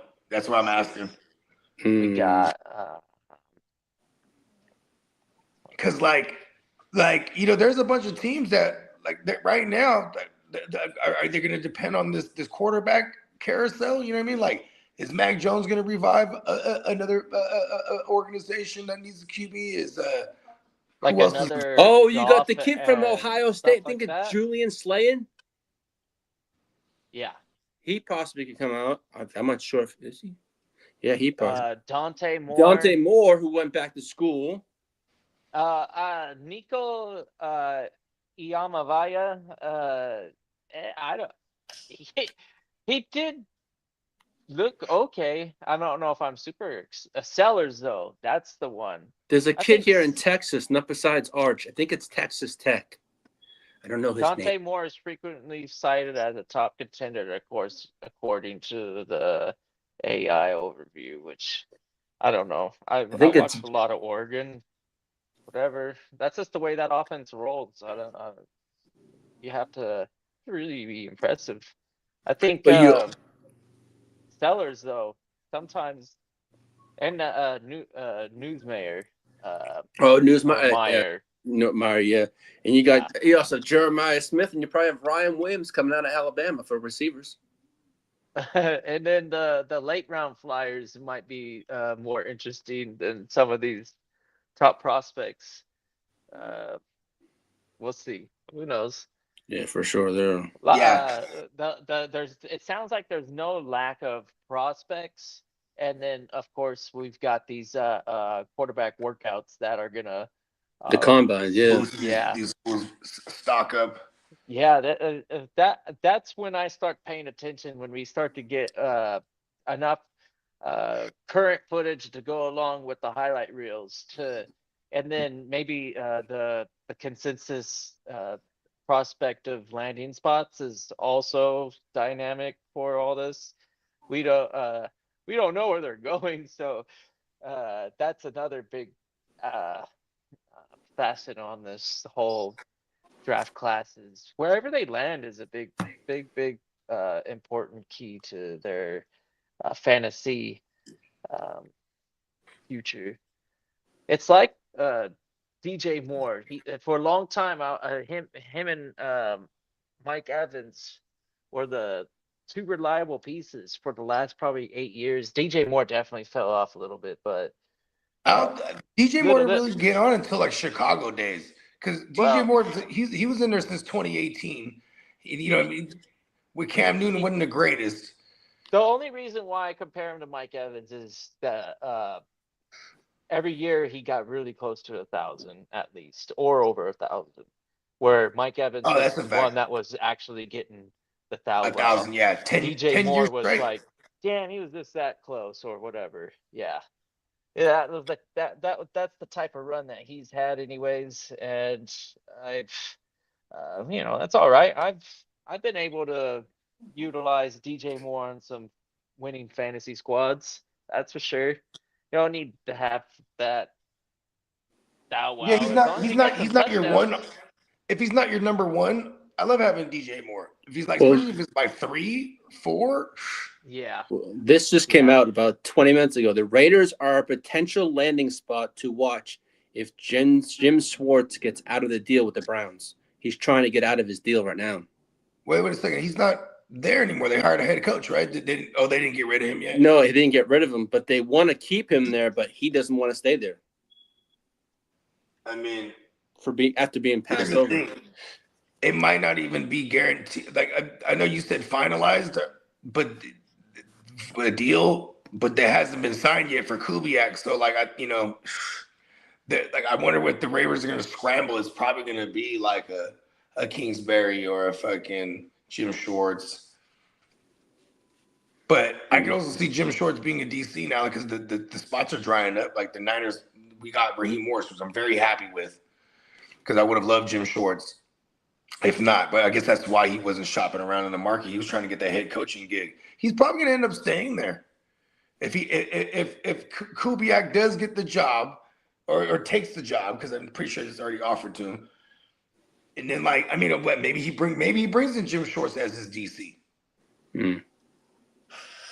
Brady has something to do with it. Brady's lost the Super Bowl to Jim Schwartz. He probably has a high level of respect for Jim Schwartz. You know what I mean? Like, we got to get him in here in some capacity. I mean, Jim Schwartz with the Max Crosby, that'd be fucking nasty. You know what I mean?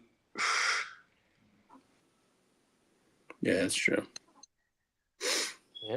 That's true. Max Crosby on the stunts. Yeah, he's a technique guy. He kind of can be packaged into some stuff, but he's really good at beating just Yeah, just outright destroying opponents. someone Yeah, just with technique, the I guess, same is speed there and and all that stuff. Yeah, you want to have him on the edge more than trying to get kind of fancy. I guess you could probably use it in some sort of like, okay, if it's an obvious passing down situation and and start to get creative. So yeah, they would I don't know though, that like usually they just kind of just like run what, four? Don't they like run four and then drop back uh um, into coverage? I don't know. Yeah. What's Jim Schwartz's style of defense? what's it 4-3-2 Hmm. 4-3-2? Yeah. or Yeah, rush 4-3 as four, well. man. Yeah, rush four. That's cool. I like that. That's my preferred, actually. I love the 4-3. A natural linebacker, and then getting fancy with the outside blitzes.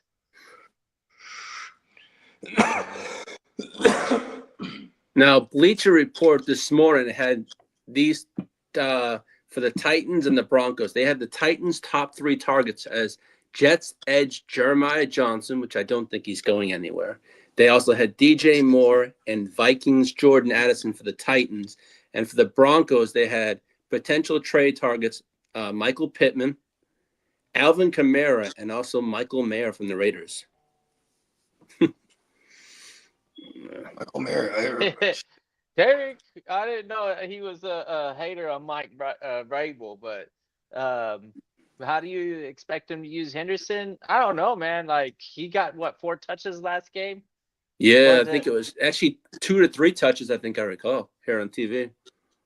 Yeah. Shit, I don't know why it should have worked.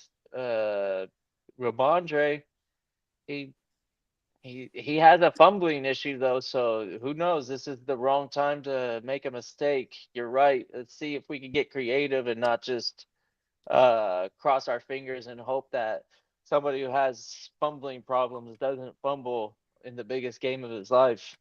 You know, it's kind of risky. They got here using 2 backs, so why not stick with it? And maybe that was only because of the situation that they were in at that moment. I mean, they So with drafted Henderson high, having Steven Seattle's already under defense, contract. the Houston Texans defense, the Broncos defense, man, They went through the New England Chargers and the really. Chargers defense for what it's worth. They were hella good. Yeah.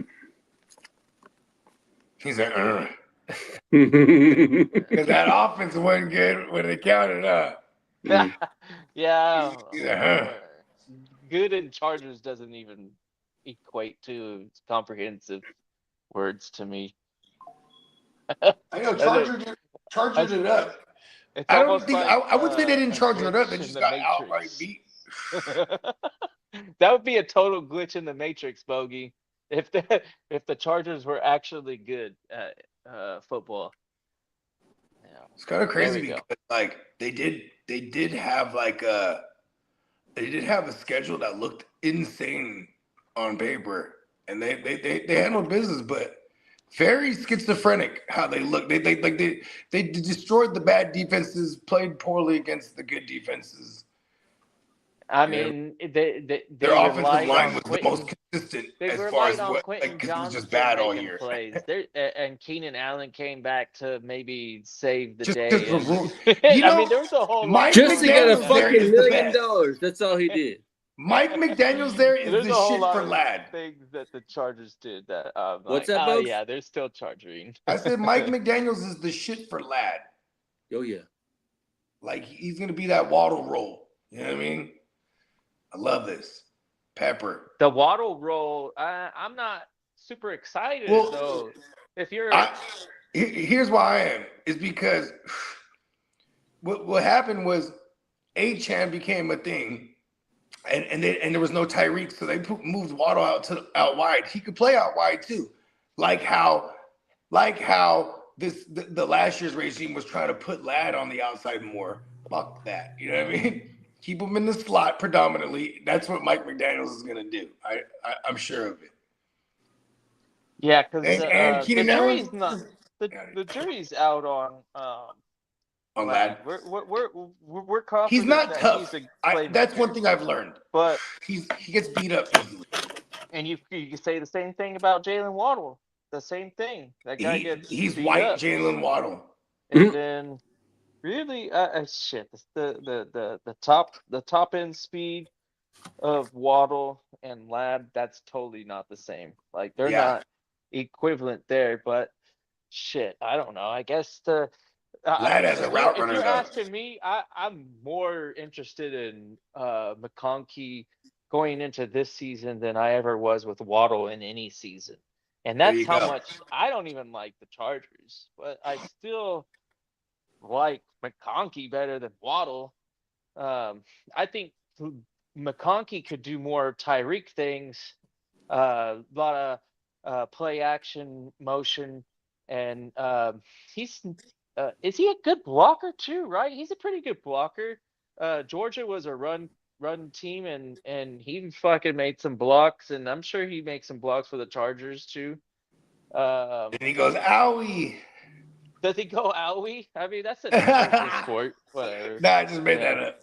Yeah. No, because remember some of the offseason talks with Ladd last year was that he was trying to learn. That's funny. Derek is funny as fuck, dude.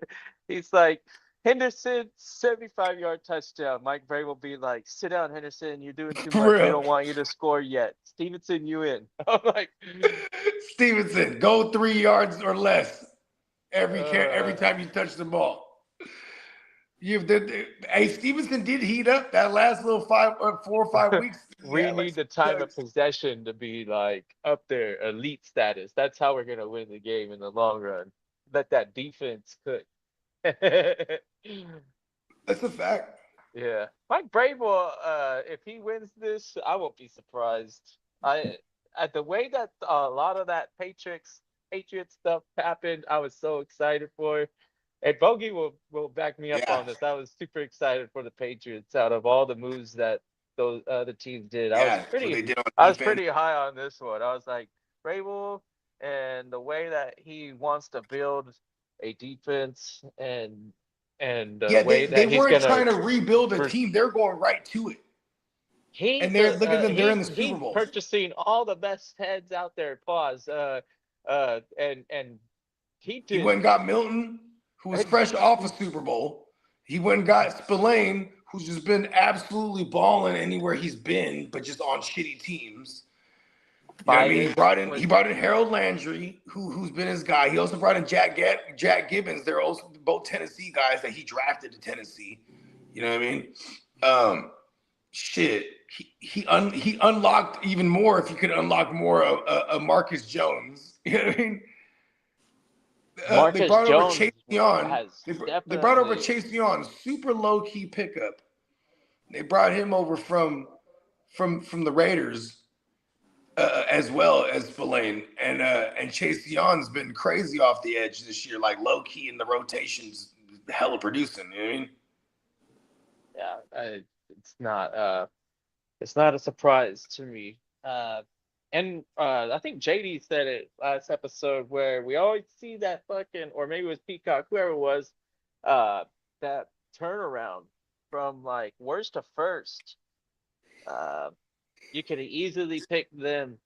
Jaguars, that was the one that surprised me. I was like, what the fuck are they doing? I know, because pretenders or what? being I at thought Lee the and Chargers Combs were pretenders, but the Jaguars, they turned out to be the biggest pretenders. They got there. Everybody was hyping the Jaguars to do shit. And, even I, all of a sudden, for that moment in time, I was like, wow. I had Buffalo losing. They've been so sloppy. Man, Buffalo, like, it's so crazy because if they just had a defense, like they would probably be maybe I mean you got Joe Brady now. So, you know what I mean? You know, he's been responsible for this last couple of years of the Stallions. So We watched it live. I think we were streaming live, and then they turned the game over. They gave the keys. McDermott was doing nothing, and then yep, that was Brady got the keys, and everybody was like, "Oh shit, Brady!" And it was like, "What?" And Bogus, dropping all the knowledge. Oh, he came from fucking Carolina prior, and then Louisiana or yeah, LSU. LSU and all that, whatever. And yeah, he immediately got a touchdown. I remember that. I was like, there we go. That. I know they're down by like 4 scores, but that was different and quick. The fuck? Right? And they Yeah, saved their season. let's go with this play. They saved their season. It was Yeah, because then playoff. they had to Playoff. run the table to get in, and they did. They did. Yeah. Yep. It was good. Good story. And I'm glad that organization said, "Hey, you've done everything right so far, so might as well see what you can do this way," or it's a different Yeah, he beast. got his shot for real though. Derek says, "I want my Cowboys to go with Ken Walker." Yeah, I can see that. that's a the Doak Walker Award winner, fucking Ken Oh Walker. shit! And Yeah. Schottenheimer. Oh no, Schottenheimer was there with Seattle, but I don't think he was there with Ken Walker. It might be if we look at the timing of it. He might have been there. Yeah, The last time I saw him in oh no, just Shotty like was. Go ahead, my no, I was just like thinking about the last time because they're in the Super Bowl, so everybody's getting interviewed or whatever.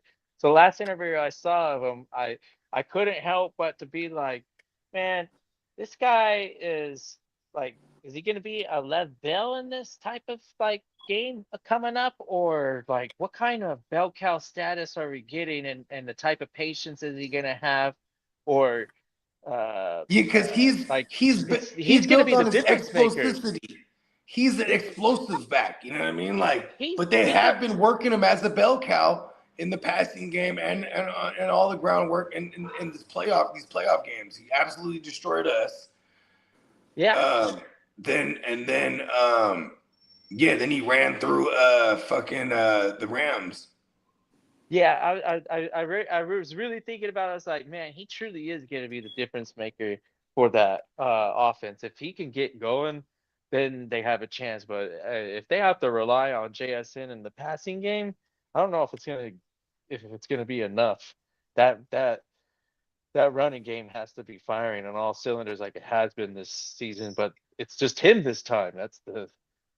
That's truly like against this type of defense, and what Vrabel has been known for his whole career is stopping the run. So it's like, how the heck are they gonna do it? Very Yeah, and kind of, but like in true New England fashion, they've been more bend don't break. Like, let them get everything underneath. If you want to run it, go ahead. But then they tighten up in the red zone. I mean, but they're yeah, you're also really aggressive. scoring, trying to limit the score. Let's. They're I think definitely that's they're gonna rush like shit though at both of these teams. Both these teams are they're high pressuring fronts. And like Drake May, he's been taking sacks to the ass this entire playoff run. yeah. I don't know about the season, but I know for sure the playoffs.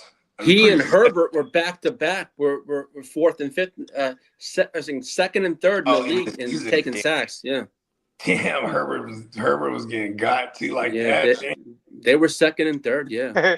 They said, how are they going to do it? Cam Akers. Well, yeah, he's not a threat right now.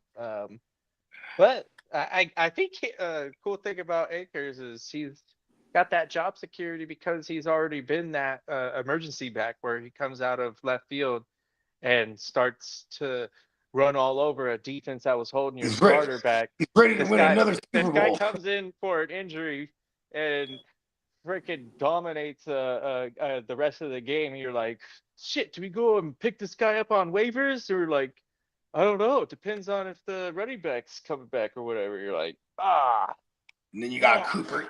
You got Cooper Cup, the hometown kid, playing for his favorite team too. Yeah, I mean, like this. They're in my house.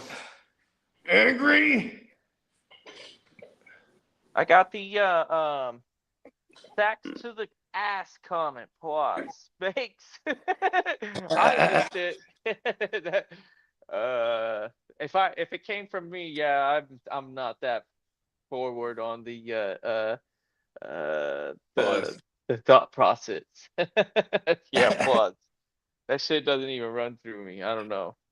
It's pause. That one. Okay, I get it. I Yeah, start see to what pick up I'm on saying? shit. That's so You funny. know what I'm saying? It's a wide variety. Hey, See, I just Lee don't ever pauses think about it, everything so because that's he's not why. sure. But it's funny Now because he he's just pauses thinking about it. everything. Now I just know that like he's probably in the aisle at a grocery store and he's thinking out loud to himself and going pause, even in the grocery store when he sees something and makes a comment. Right, Lee? Wow. It takes some effort learning this new fangled I don't know. Karen I've been spout, saying whatever pause the since fuck like I'm saying. 2010. So. Yo, man. Well, I I say was in so a many kid too in many whacked out things. 2010, That's why I so I'd be pause every goddamn time saying just in stuff case. like that. You weren't a kid either, Yeah, I was a grown man. I was like right? 20. I was like 20 That's something. that's when 15 you years ago. hear all these kids about the games and stuff that they're playing, and then you look back in your life and you're like, man, I remember when like things were DOS and stuff, like floppy disk. Like actually they were We called used to, floppy yeah, because for they real. flopped around. Like they weren't even I don't know, like shit. Technology now and the expectations on it. You almost expect it to do everything for you at this point. If you're a kid, you're like, it's okay. Technology will do it all by the time I'm old enough to care. It's For real, crazy. huh? Yeah. I know, like my son, I got him the little meta joints for his birthday. He just be in that motherfucker. You know what I mean? Doing all kind of shit. I'm just watching him play. Like, he's in a whole nother world right now. Like, I mean, because the meta Yeah. shit's the fucking glasses. You know what I mean? The whole goggle shit. Motherfuckers in there. Yep. Last time I talked to Guccini in the chat, he was saying that he's got the puppy dad stuff today in Oh the yeah, morning especially. So he's all right. He's just yeah. freaking He being might have had a father of the late start. year. He's a very routine oriented individual. So like, if he might have had a late start, I'm assuming because like he's usually up like 4:35 in the Yeah. morning. If he misses out on that time, everything gets pushed back because he's dealing with he got like 10 puppies. So As you clean said, up I'm all preoccupied. yeah, you got to clean up all the messes, the shit that they do, literal shit. You know what I mean? Boom, boom, clean the yard, all this shit. You know what I mean? But you shout out to the fella. You know what I mean? You know what I'm saying? Minecraft is something that I'm not very I don't have any personal experience from it, but the idea of it, as soon as I heard about it way back in the day, I loved it back then even. Hey, I was like, Minecraft is that shit. bro, That was the Minecraft for a first. That was the kid, first game that introduced my oldest daughter, to video games. yeah, I'm It was saying to Minecraft myself and Call of going, Duty. if a kid is interested in that, they're actually interested in being creative and engaging into something that's more than just like, okay, straight line, do this mission, and at the end, like good Yeah, job. like they But like in building because entire that's worlds and all it shit. is. Yeah, that was crazy. The way that was interpreted to me, and I was like, whoa, let's go, dude. That's a What tripped me cool out, ass so like kid I game. remember the Xbox One came out, and then what I'm saying, they had the Minecraft on that thing. So that was the first console that I copped for my oldest when she was like 5, right? Because she was already playing like on the iPad or whatever. So I getting the Xbox was kind of like an excuse for me having one in the house too. You know what I mean? Because I used to game with her all the time. But anyways, long story longer, she I remember tripping out like, yeah, Minecraft.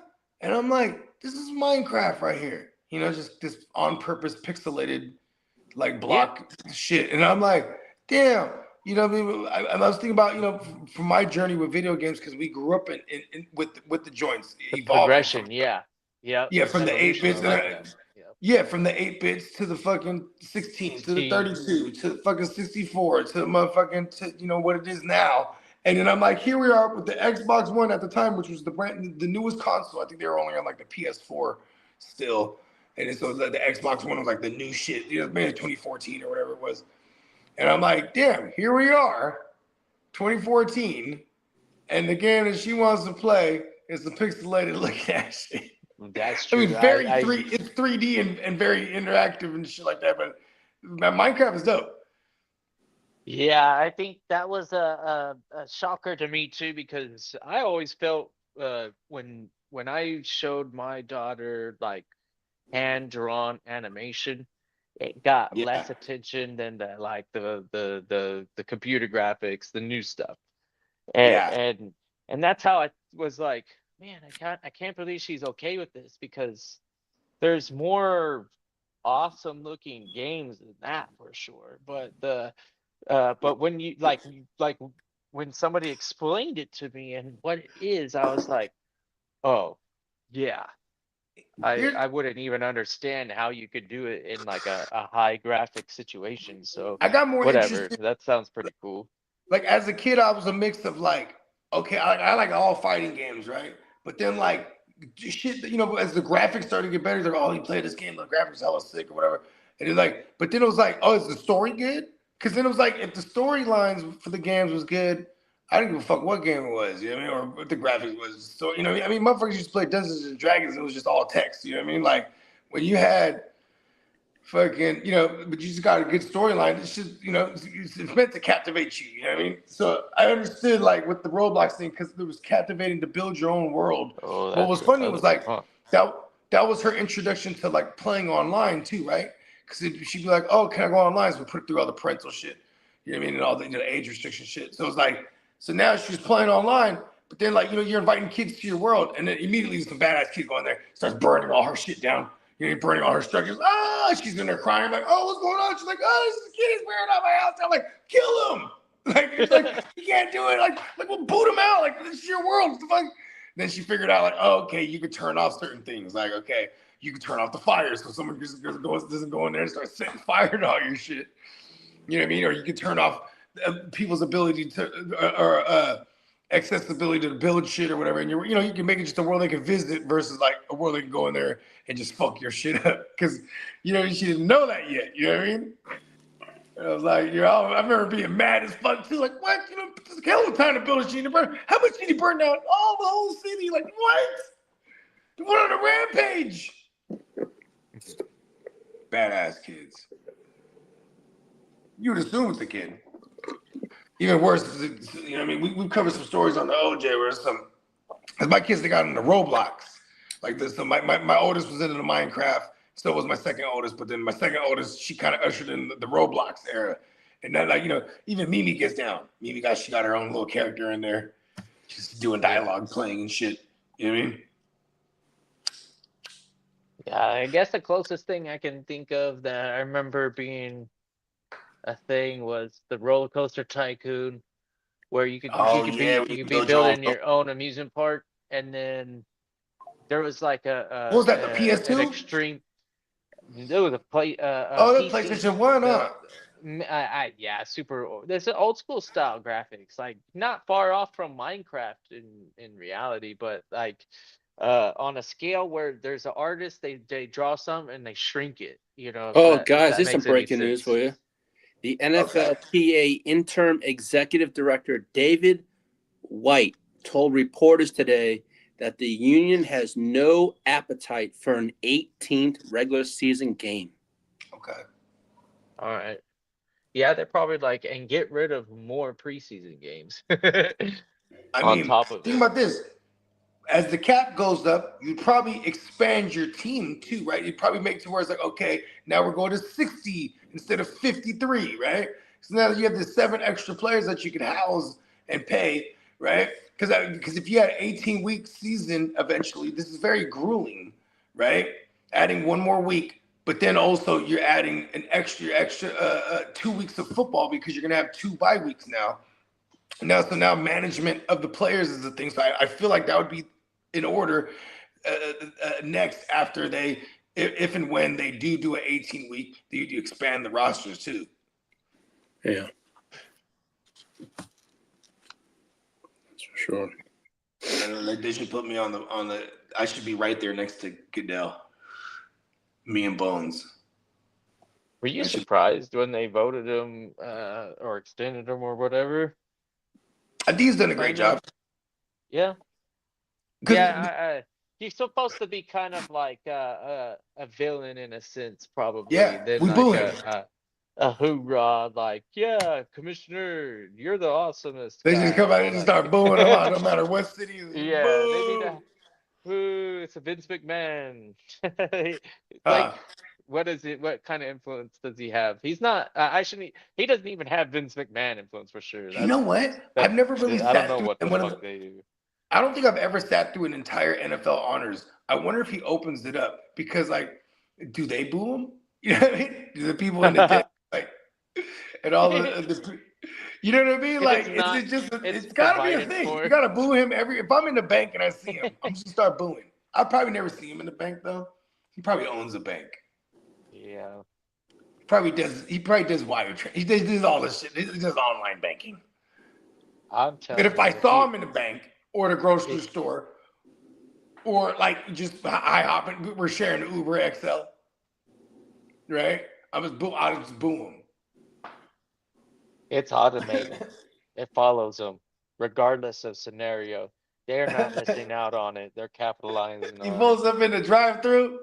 He's about to order They're his like, food. They we just gotta start keep booing him this through the thing. gig Can I up take your order? as Yeah, long as we can. boo. So the only teams without an OC is the Jets, Cardinals, Raiders, Steelers, Bears, Rams, and Seahawks.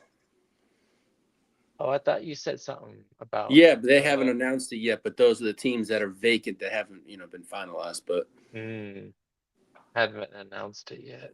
yeah, whatever. I know the Jets thing is like Frank Reich would be a great hire because it's probably tough for the Jets to be a draw for any upcoming coach because they don't want to be like, okay, let me go take my chances with the Jets and because if it goes wrong, then they kind of fuck their chances of being in a head coaching conversation, right? But Frank Reich, he's a great retread, you know what I'm saying, as far as just someone who, you know what I mean? Because he hasn't been in the mix for a minute, you know what I mean? Like My reaction since Carolina fired him. All right, well, I guess we're rolling with the program. I don't think we're planning on winning anytime soon right now. This might be just a Band-Aid. You get a Frank Reich. We love Breece Hall.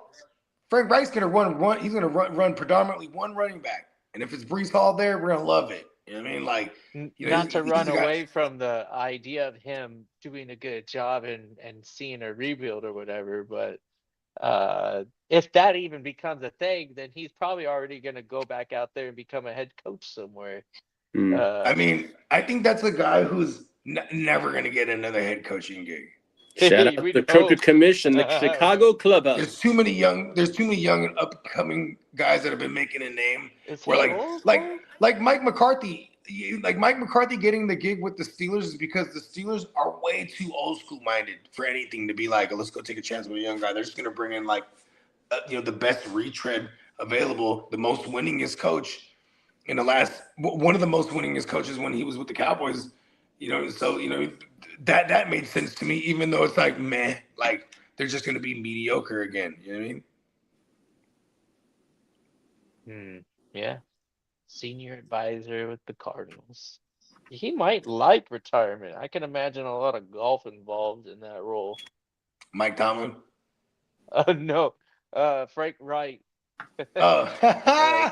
Senior advisor of the Stanford Cardinals. I'm like, oh, nice. That's a golfing job. That's cool. That's pretty cool. So that's what he's been doing. Yeah, he just goes around playing golf. That's nice. Busy. Yeah, see, you like him already. Look at that. There you go. Well, Wonder who- when you make it to the NFL, I think it's like one of those. Okay, if you have never played golf before, get ready because you're going golfing today. It's something that everybody gets to experience in the NFL. I'm sure they get dragged out and they take over a golf course for like some random Wednesday in the summer or spring, I should say. And um, yeah, it's a fun thing to get interested in for sure, and it keeps you into the I guess they test your mental. That's for sure. Shout out the Crooked Commission, the Chicago Clubhouse. Yeah, man. Shout out to the crook, man. Thanks for tuning in. So yeah, Yeah. high golf.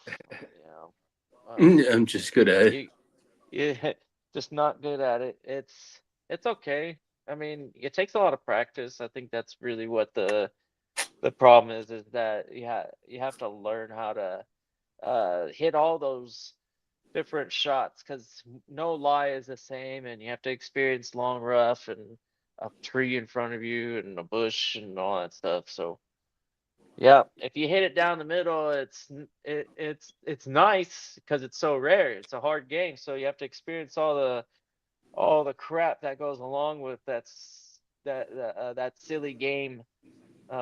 It's not a sport, it's a game. All the best golfers probably would agree with me too. 4 days in a row, yeah, it's not easy, but you if you're fortunate enough, I mean, Tiger Woods. Tiger you Woods. can You achieve can't now that. call them athletes. I see plenty of I guess you can. retirees going out 4 days a Macking week in them. Southern California. Yeah.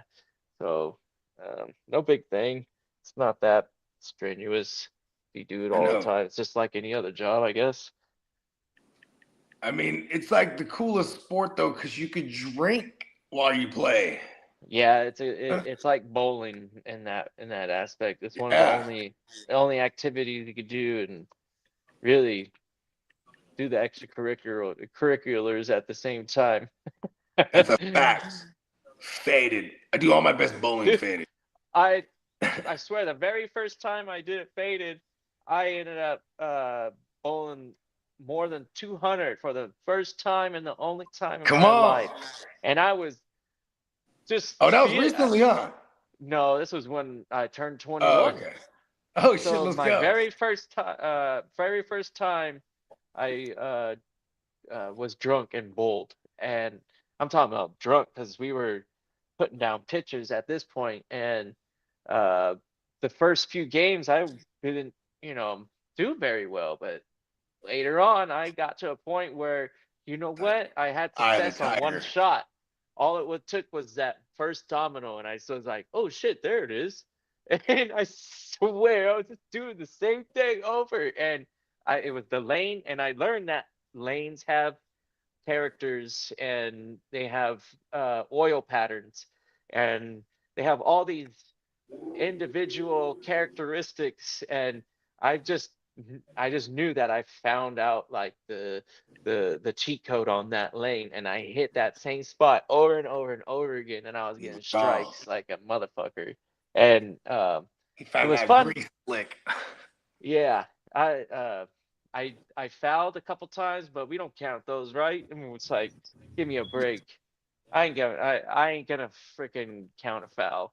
That shit is a legit strike, even if I step on that line. That Yeah, ain't no thing in my world. I'm not a professional, so I yeah, can count that shit.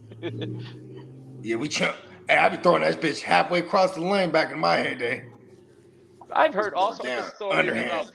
Hey, Bogey, granny I shot. don't know if I announced it to everybody, but I did find a place, and there's a characteristic about this place uh, that I individually really liked. It is like a freaking $3 Uber ride to the bowling alley. Oh, nice. Bro, I'm spending so much time at the bowling alley soon. I'm gonna I'm finally kind of get down. I'm gonna finally be able to knock some things down that I wanted to get technique wise, but uh, Yeah, me and my girl, we're gonna be playing some games and uh Oh spending yeah, some she time gets because down. this one it's got the legit bar. They got all the they got basically they only got Patron, but that's all I need. That's my favorite. Come on, And they got you ain't all lying. I still love Patron. they got at least like 3 or 4 options on everything else. So you could get an actual well mixed drink there. And with that being so close for the Uber, I'm stoked, bro. Because I know I had this experience, so it hits me. I'm like, man, maybe I just need to get really turned to be able to actually play well. Come on. Because it when I did that when I was 21, I was on base. So the base had a bowling alley, Travis Air Force Base, nice full size bowling alley, and Ty, like I be in full that thing gambling with the homies. Like, look, uh everybody put up $10.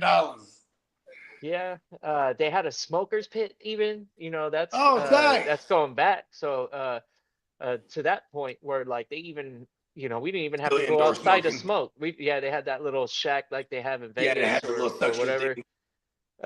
So we'd be sitting in I don't even think it had ventilation. It was just like a Oh, old really? rickety, yeah, old school stuff.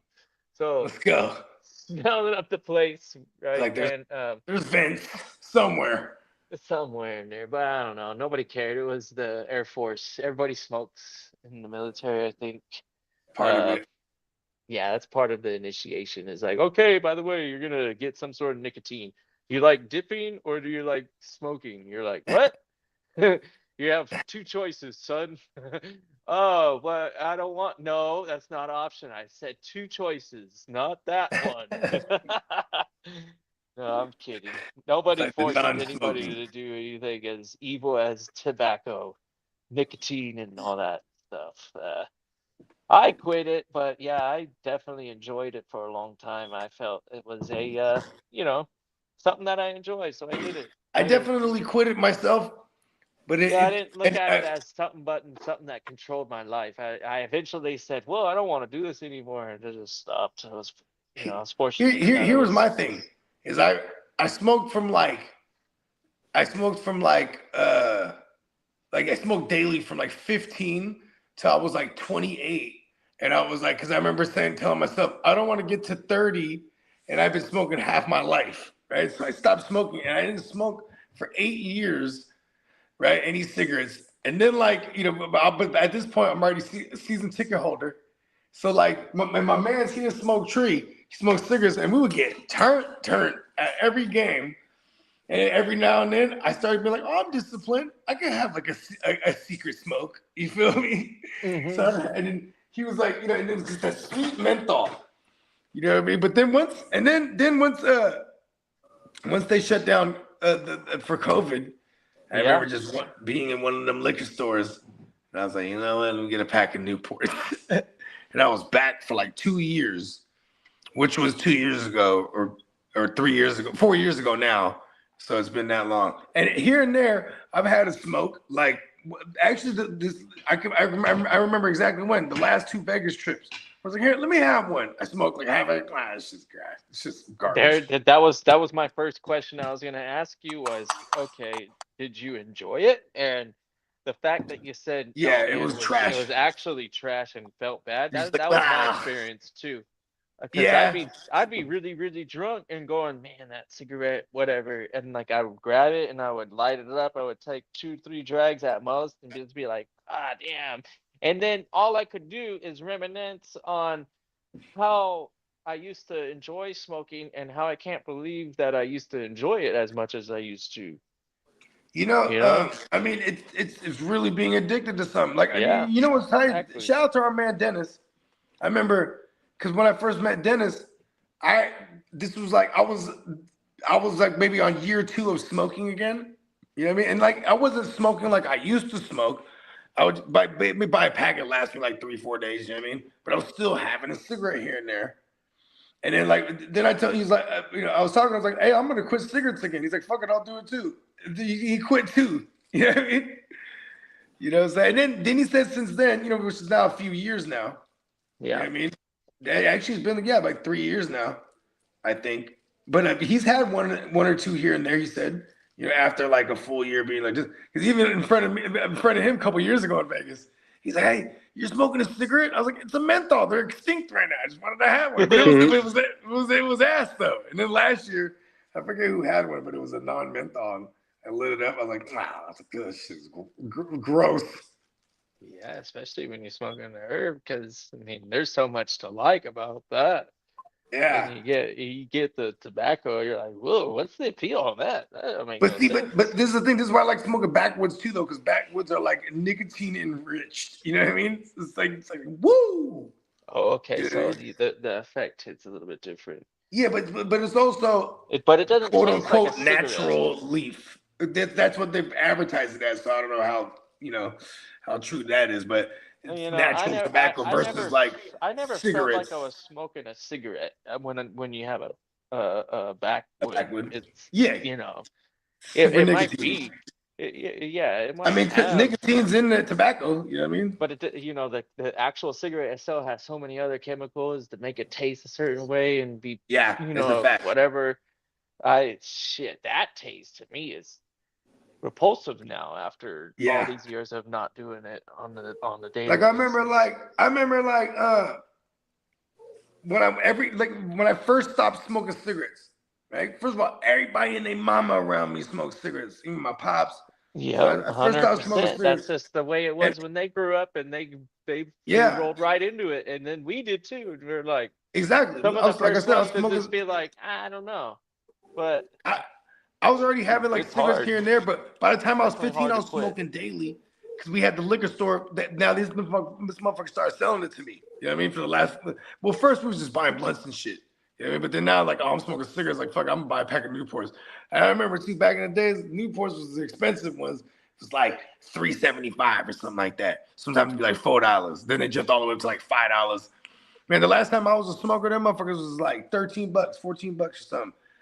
But that's in Cali. I remember the first time I ever went to New York back in 2010.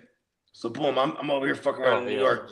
I'm like, let me go buy some Newports. Them bitches was $12 back Yeah. then. And I was like, oh, okay, New York don't play that because they got, it's the different tax on the tobaccos. You know what I mean? Different states, different taxes. You feel me? Kind of like how gasoline is right now with the rest of the Yeah. world, where they're like, ha, United States, you're complaining about gas. I mean, you should come over here and check it out because this And shit's been that's why we fucked went up into over there forever. Venezuela. Yeah. They're like, ha ha, Uh, Venezuela, give I me think all your that gas, I think your crude that oil. oil, they say that thick oil like that is useful in other areas, but very useful. It takes The crude oil.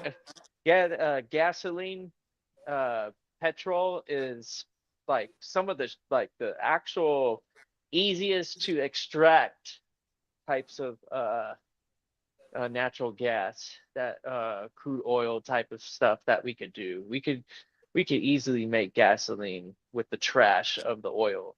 Like there's I guess I shouldn't say trash, but there's a certain quality to oil and a like in the general that's why gasoline, when you compare it, because in maintenance, I tell you, there's some stuff that gasoline is good for, and it's not just making engines operate. It has some other practical uses, and it's surprising how much cheaper gasoline is to some other chemicals. Gasoline.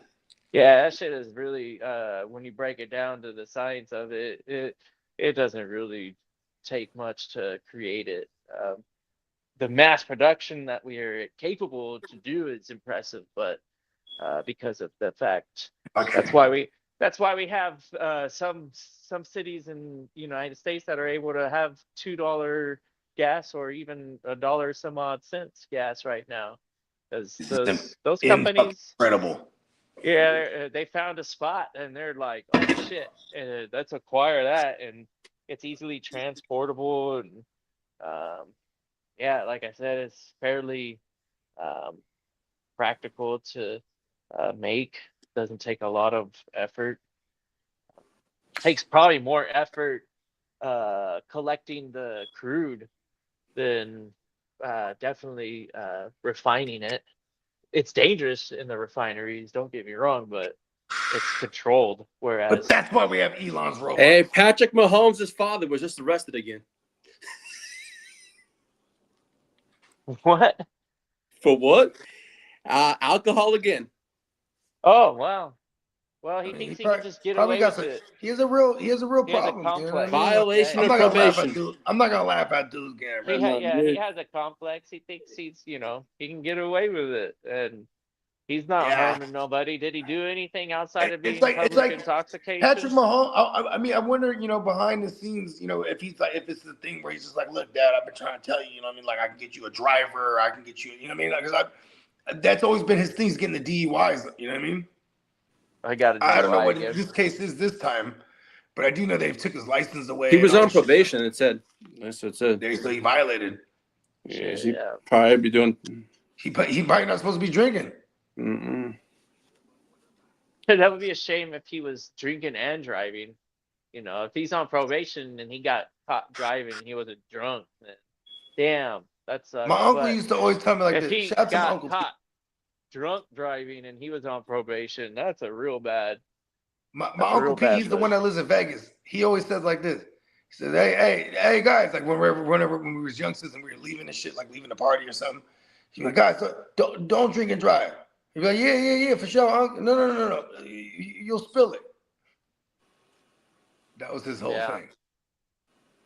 Don't drink and drive because you'll spill it. I'm like, this guy's crazy. Yeah, lots of stories from my mom. Because they're from the air. They just drive with the drink. It's just open. It wasn't illegal. That's what it was, because there wasn't it wasn't like a DWI or like anything or something. It was like literally you were drunk because you were drunk and then you should be driving. But if you were drinking and you weren't drunk, then it's okay to be driving. If that makes sense. Yeah, So when you get pulled in over that instance, and they you're pulled like, you over. You "Officer, weren't drunk. how You were you drinking, doing?" but you And weren't you're drunk. like, Listen, I have open put that in your bottles of vodka. center I just got started. console. Though. This is his Six-pack fourth of DUI Budweiser. arrest. Oh, nice. Yeah, that wouldn't really get you not too hammered. You don't got no whiskey in there, do you? That was like probably the cop interaction for a lot of people back in the day. It's like, you been drinking any whiskey? Nah, this is Coors Light. Oh, okay. Well, go ahead and get on then. Yeah, small town shit. My dad used to always tell. Even in Cali. No, that's what I'm saying. I was about to say, like, so, you know Tracy, right? Tracy's a very small town no one really knows about, right? And so for 2 years we lived in Tracy, and it was all new shit. You know what I'm saying? It was my parents' first house they ever owned because we always rented shit. Anyways, so I would kick it with the neighbor's kid, and the neighbor he would kick with my dad. Dennis McMahon was his name, right? This fool. Check this out. He had something to do with Yamaha, the motifs and all that shit. Like, cause he had all these joints in he had like a little workshop in his house and all these keyboards and shit. And he was like, don't fuck with any of my shit in my shop. Anyways, him and my dad would get hella faded and they would just like, and my dad would be like, yeah, that guy Dennis, he was crazy, man. He would drive, like how they do in Texas. They go back and forth like in the road. He would just be doing that because there's no one out there for a longest. Like when we first moved out there, it's all new shit being built. And then they get pulled over by like the sheriff. And the sheriff would just be like, oh, Dennis, again? You know what I mean? Because Dennis is wild. He's drinking, driving around the town, getting into stupid shit. And they just be like, we're going to follow you home. You know what I mean? That's what Peacock said. This is like the early 90s. It's like 1990. Jeez. 1991, I lived there. There you go, Peacock. Your dad was doing that in the 70s and shit. It lasted all the way to the 90s, I guess, in Texas. Some parts, anyways. But that just shows you the dedication and the service that the police used to do for us citizens. Now it's all about making a payday off of your freaking infraction. No, I'm just kidding, folks. Drunk driving is. Depends on what time of month, though. At the end of the month, they pulling you over for everything. For sure.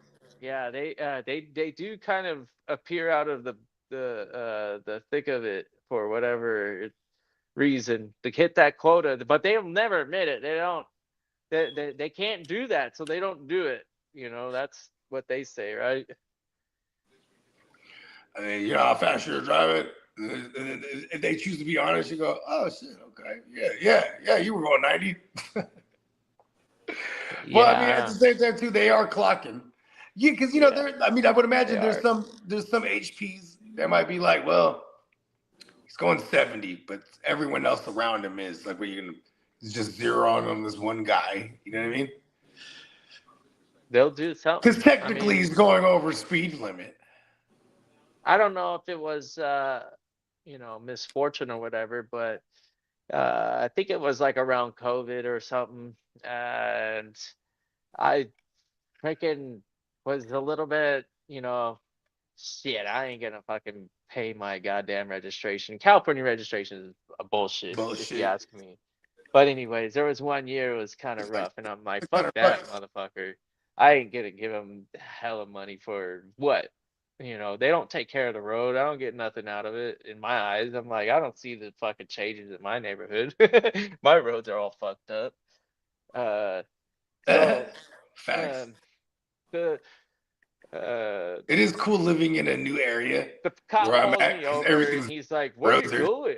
It's Because cool. it's early in the morning. I'm a tradesman, so I have to be to work before 5. And I'm like driving around. This guy sees my expired tags and actually pulls me over. I'm like, man, I thought you guys don't fuck with people until it's like 3 months later or something.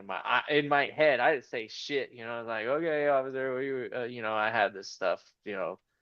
It's Yeah. not my first time getting pulled over, so I just kind of go over there. And now I think about it as like he I score off, but it's a sad reality. But that motion for some individuals has gotten them killed, Yeah. reaching That's in a the fact. glove box without the officer telling them to, and all that stupid bullshit that the officer thinks he's just like some power hungry, whatever the fuck, right? And then Yeah. I was doing that because shit, I knew that's what the guy was gonna want, so I was getting it all ready. Looking back at it, shit, he, he knew who I was and didn't feel threatened, I guess.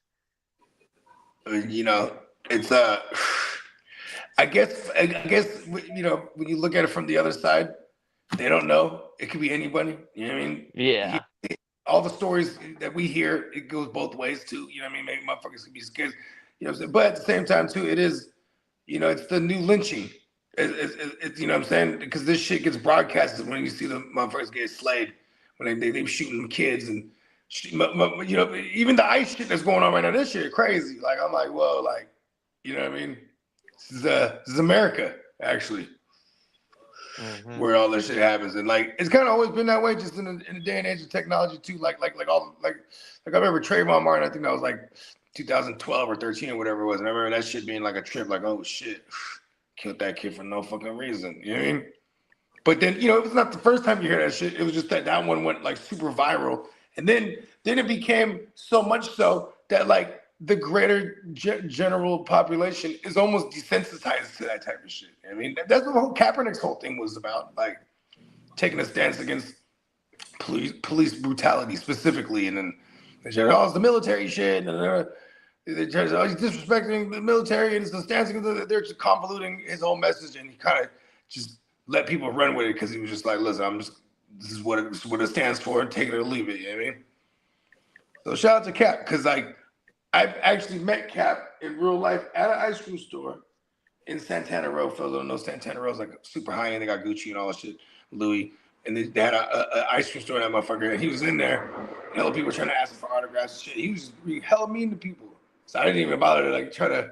So I don't want to say I met him, but we saw him in real life. How about that? Like close and personal. Like, yeah, oh shit, he's being a dickhead to kids and shit.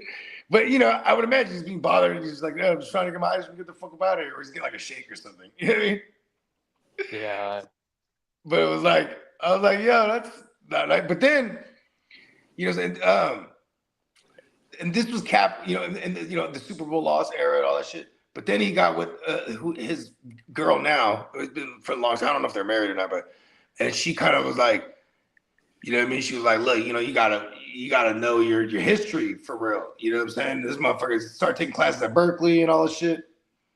And then like, you know what I'm saying? Just he just kind of opened his eyes like, oh shit, for him, it's a unique dynamic for Kaepernick because he's half black, half white, and he was adopted by a white family. You know what I mean? Grew up in Wisconsin, in a predominantly white area. You know what I mean? So he was kind of like you know what I mean? He actually did a Netflix little series. It's kind of comedic, but you know, or it is comedic, but it's based on his life. You know, what I mean, the kid that plays him hella looks like him too, but like Yeah. of him just as a teenager growing up and playing baseball and football and trying to get a scholarship, and you know what I mean, Mm-hmm. and going to like he's dating a black girl and then going to dinner at their house and he's like, dude, they cook so good. Like he was just like grubbing so hard. That scene was hella funny though, because like he's with he's meeting the girlfriend's family. They're a nice black family. He's sitting there just grubbing. It's a whole spread. He's just gomping. He's just like, oh my god. Right. And then he does like narration. He's just I think it was like shortly after he got his braids. yeah, he started banging his hair out. You know what I mean? Like that he looked like he looked like a black dude from the 70s. Now he got the afro with the big old sideburns and shit. Yeah, I remember that. That was what'd you call it? I got shit. Kind of had an Most of awakening. that stuff is kind of corny, like the way that it's produced. But the story overall, I thought it was entertaining. I thought it was a good story, and what it represented. It wasn't bad. I liked it. Shout out to that team and producing something that actually is interesting and really out of the last 20 years, maybe 25 years, Kaepernick had one of the biggest stories. Therefore, he's pretty interesting. He's still talked about every season. I feel like somebody comes out of the woods and says, "Hey, what about Kaepernick?" And you're like, "Oh," and everybody wants to stand up for him and says, "Yeah, you should have a shot somewhere to at least try out." But he doesn't ever get that shot. It's too late at this point. You don't ever expect him to get his shot at this stage of his career. I don't know, how old is he? Let's do the same old story. What about Cap?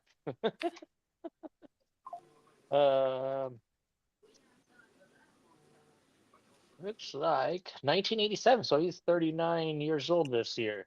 Who's that, Kaepernick? Yeah. Mhm. We just saw, not saying that I don't know, Rivers ain't that great, but neither is Cap, and I don't think Kaepernick's as good as Rivers, but we saw Rivers come back at the ripe age of 44 out of nowhere. My bad. I think I called it a docu-series. Yeah, it's like a fucking live scripted joint. Yeah, it's a good one. Yeah. I recommend it. That's what I meant to say. Yeah, But yeah, you it was pretty check it good. out. It's pretty good. I thought it was fine. I thought it was entertaining and corny. I think that's a Yeah. true The comedic, statement, but corny. Yeah. yeah. But I'm mad they didn't have his turtle in there. Cause like in real life, with that family, they had like this giant turtle, like a giant desert turtle as a pet. I don't know if it's a desert turtle, but like a giant tortoise. I'm talking about like big as fuck. Like they have pictures of him like just sitting on it as a kid. And this motherfucker was in the family for hella years. Like hella years. Like I think it was like 7 it'll years. outlive everybody. All the Yeah, humans hell yeah. have no Them chance motherfuckers don't against live. the tortoise. They're actual dinosaurs. Those The motherfuckers don't tortoise live. knows the great.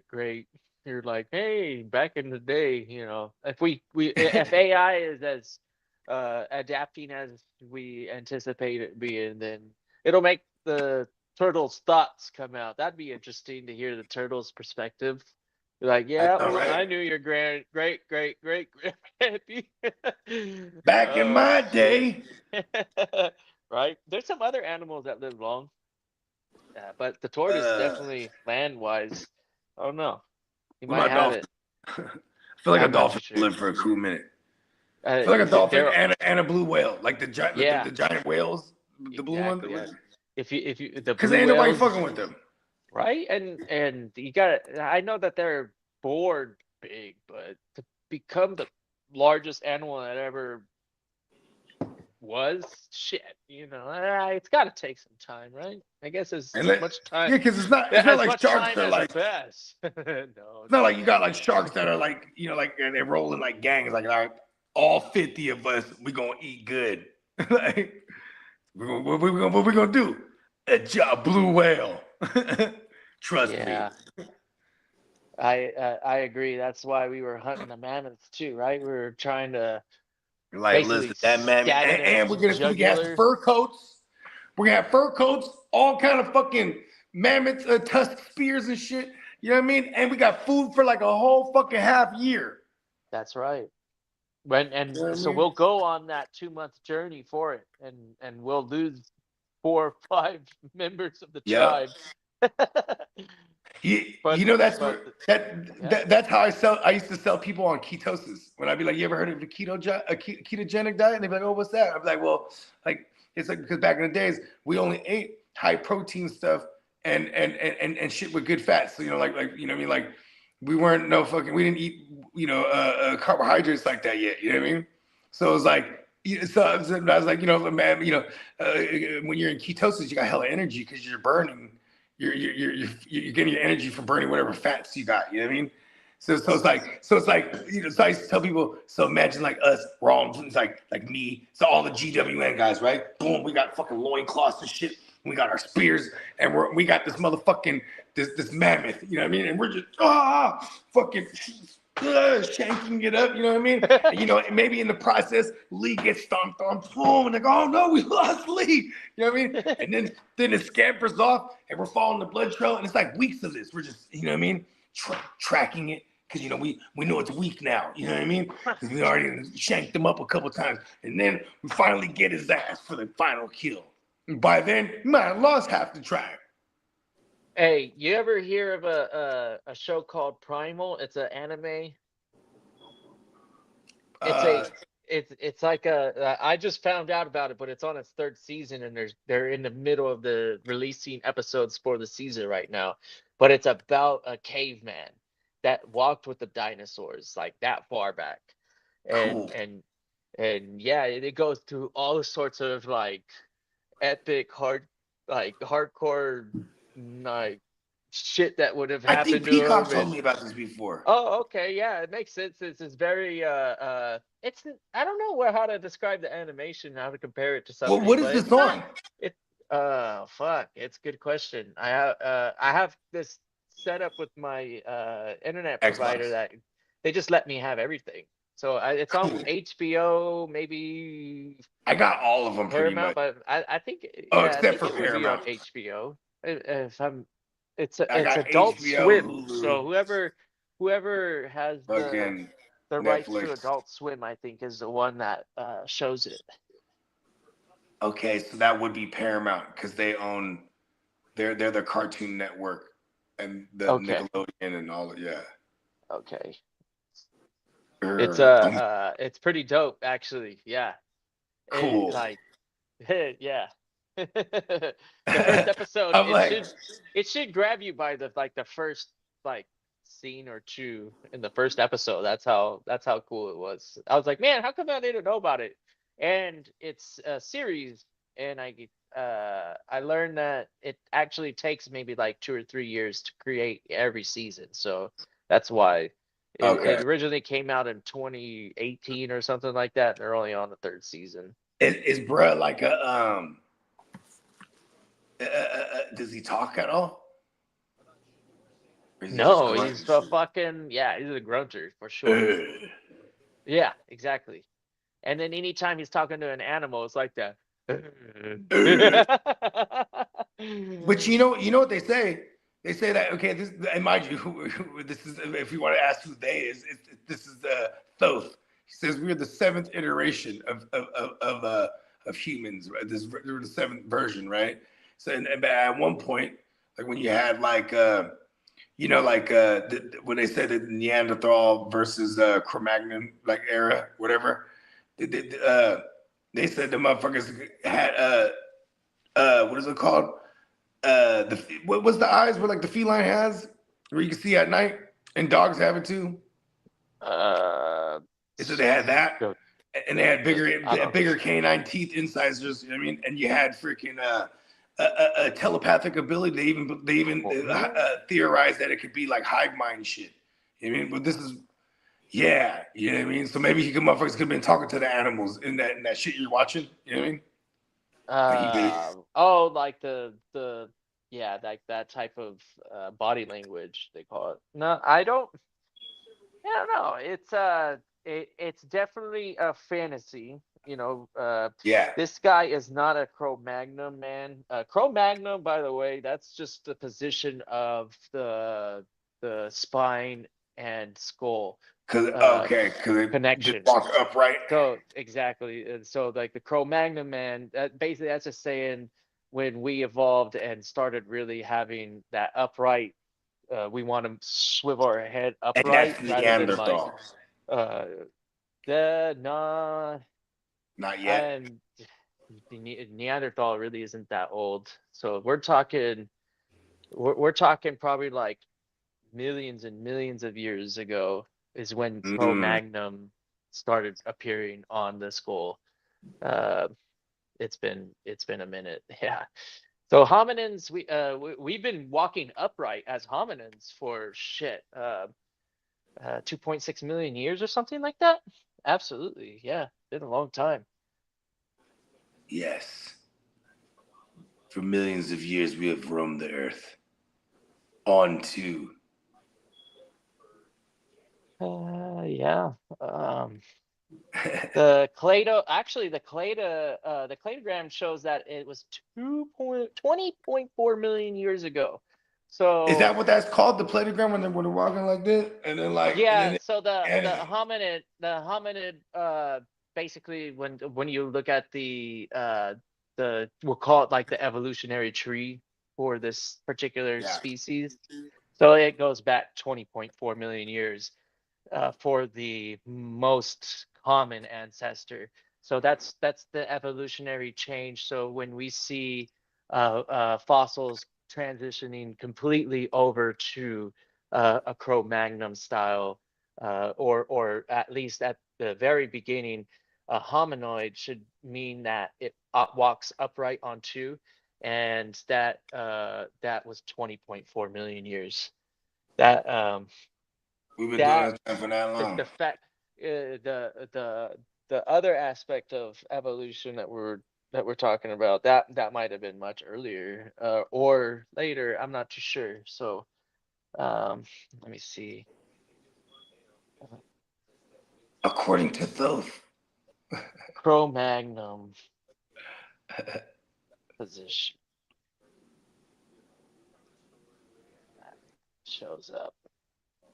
And I actually had a moment in my youth that when I was like watching Jurassic Park and Indiana Jones and started learning about prehistoric man, I started to become like pretty interested in it, and the geek side of me wanted to be a paleontologist, but I never took any formal education. This is all just just wanted to dig some shit up and find some shit.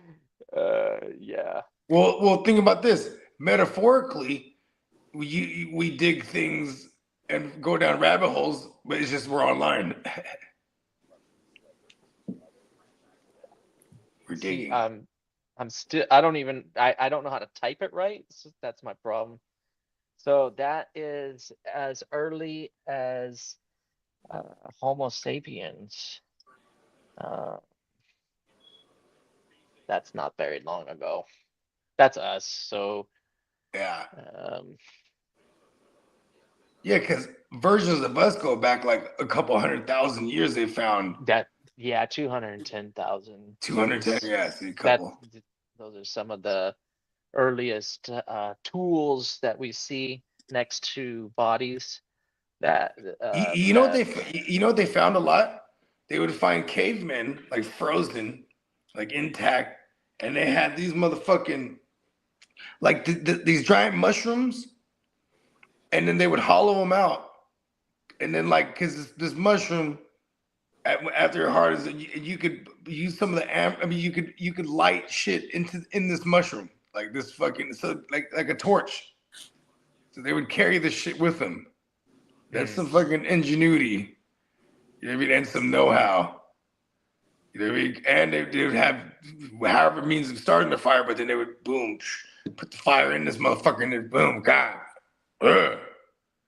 You know what I mean? But yeah, and that was only a couple. So the dinosaur shit, obviously, like you said, is fantasy, but it's supposed to be obviously dinosaurs are millions of years ago.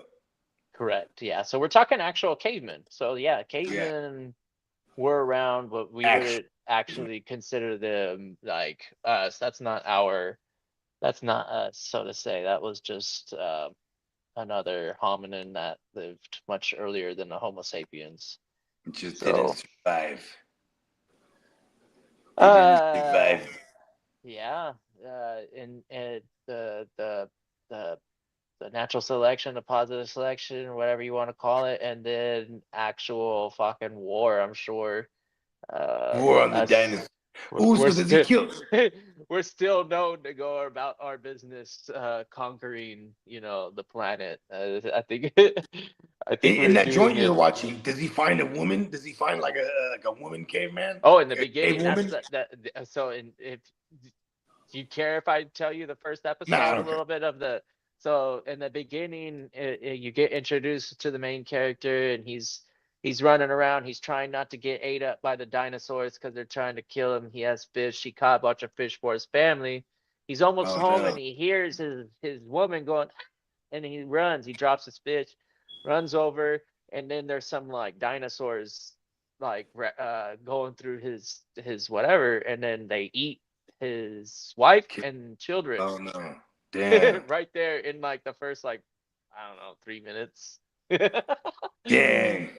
And then he's like running around, trying to survive because he's not giving up just because of that, So the world's crazy. He has to move on. And then he sees a dinosaur, and then it has babies. And then these dinosaurs that killed his family come and try and fuck with these dinosaurs. And they eat the babies of that mama's, shit. Then the mama, she gets fucked up, but they leave her be. They don't kill her, and they team up, and they go and they hunt those dinosaurs and kill them, and then they just go on a journey for the rest of the season. The dinosaurs that he teamed up with, I would imagine they're herbivores. They portray it just like how reality would have been, minus the idea that this fucking guy was running around with dinosaurs. Yeah, no, but the ones he teamed up with, they weren't meat eaters, I would imagine, because they weren't trying to eat him. Oh no, they definitely were meat eaters. It's funny shit. He's like, listen, I know, actually, I look like tasty I left food out for some you. parts, but they're not really relevant. In the beginning, he saw those dinosaurs, and he had some like crazy, I need to kill these dinosaurs because I hate dinosaurs now moment. And just before he was gonna go over there and mollywop them, the ones that actually fucked up his family fuck with them. And then he goes, oh shit, and he feels sorry because she got her babies eaten or whatever, and then he identified with her. Yeah, and he actually helped. So that dinosaur had like now I have the loyal bond, and couldn't move on without him, and stuck to the side until tragically, as everything does, everything must die. Yeah, I was about to say, the mama dinosaur didn't last too long, did she? Like straight out of the straight out of the gate, they're like, okay, we're gonna go ahead. No one's safe. Give you, we're gonna give you the premise. Well, that's why it's called primal, right? I mean, your primal instinct is like kill or be killed, eat or be eaten. This is like, when the Earth is. This is the reason why 99.9% of all life has gone extinct.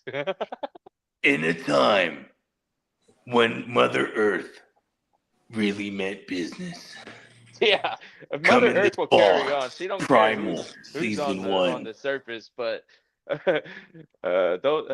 those times, yes. You 65 definitely million years ago, you had a lot of dinosaurs competition. were not playing. Not at all. Yeah, shit. I guess there were plenty of opportunities for dinosaurs to be macking on. That's how, because that's where we get our oil, right? That's what they say. Most of our oil is Mm-hmm. the dinosaurs. Dinosaur bones that are fucking or dinosaurs that are just what do they call? What's the process called? Carbon? Something carbon? Something. The decay of matter, biological matter decays, and when it's in certain Oh, and that's conditions, what turns into the oil. yeah, the mass extinction event led Oh to yeah, for the sure. ability to have it pile up in like a In mass mass quantity, pile up, amounts. right? So yeah, it piled up because of the mass extinction, whatever, and after millions of years, that pressure onto that biological matter turns it into that goo. So we're putting. You tell me when I'm putting oil into my car, dinosaur blood. Oh yeah, Yeah. it's the whole shebang, man. Hey, look, American cars, they run on dinosaur blood. And The best. honestly, it's everything that was biological. So everything that went extinct at the same time with the dinosaurs became the oil. So the trees and the stuff that was around, that all fucking turned into All oil that. too. Yes. Ooh, I wonder if that's the end of that Primal series. Like a big comet comes in, just. Plankton, yeah, plankton makes a lot of sense if that's like probably the biggest. There's probably more plankton on this planet than any other living creature. That's why the blue. That's why the blue whales just be chilling, bruh. Yeah, I don't know. And It's krill. yeah, Oh no, they eat krill, huh? Never mind, not the plankton. the micro life or whatever you want to, You gotta watch out for microorganisms in the plankton. ocean. He's trying to Yeah, get that Krabby Patty recipe. yeah. The a lot of fossils are definitely like those little like sea things, like the shit that you would see in like SpongeBob, maybe, I don't know. Like shelled types of Yeah, creatures, yeah, or just yeah. like alien looking little shellfish things. Like all of those in those uh eons, we'll call them eons because I think that's the proper term. Um, they have their eras, and they all kind of like show a certain um growth period. Eons Like is if a long time. yeah, upwards of, shoot, like 50, 60 millions of years types of stuff. Um, which still for the Earth, when you think about it, I think it's supposed to be 4.6 billion years old, and life has been around for maybe like 2 billion or something. Billion, right? 4.6 billion, right? Billion, yeah, Yeah. yeah. Yeah, life has only been on the planet for like maybe half of it, or a little less than half of it, they think. So I mean, like life as in like sentient, even right? just the evolution of Even life itself, vegetation, even going vegetation. going from non-life to living, life. The best way to explain it is, it's like not life like you and I with like that. Yeah, It's because we're made out of non-living things. All of our yeah, like cells aren't the alive, first single cell but organisms and shit. yeah, we're made out of trillions of those. That's what we Yeah. are. Um, but it's Okay. like, huh? Is the moon real? Your opinion. What is the fucking moon? Yeah. Well, I'm It's very not. I'm strange. not saying no conspiracies now. We are actually made No, out no, of I'm just cells. asking you, is the moon real? Like, what is the Yes, moon? What? the moon is as real as the cells in you. Yeah, yeah. It's No, a I it's a mean, trippy it's a you're a trippy scientist, fucking man. universe. It really is. It like when you think like that though, like when you think about that, we're little tiny cells built up into a thing, and this thing that is me is like a life form. It's and all pretty our cells wild. are with little we're built of atoms They're too. not, yeah, Like, and they're not living, right? They're not alive. They're not living. There's a separation on life when you come to consciousness, and that's not what yes, cells do. Yeah, I mean, they can but they can they have they an can instinct. They have an instinct to do things, though.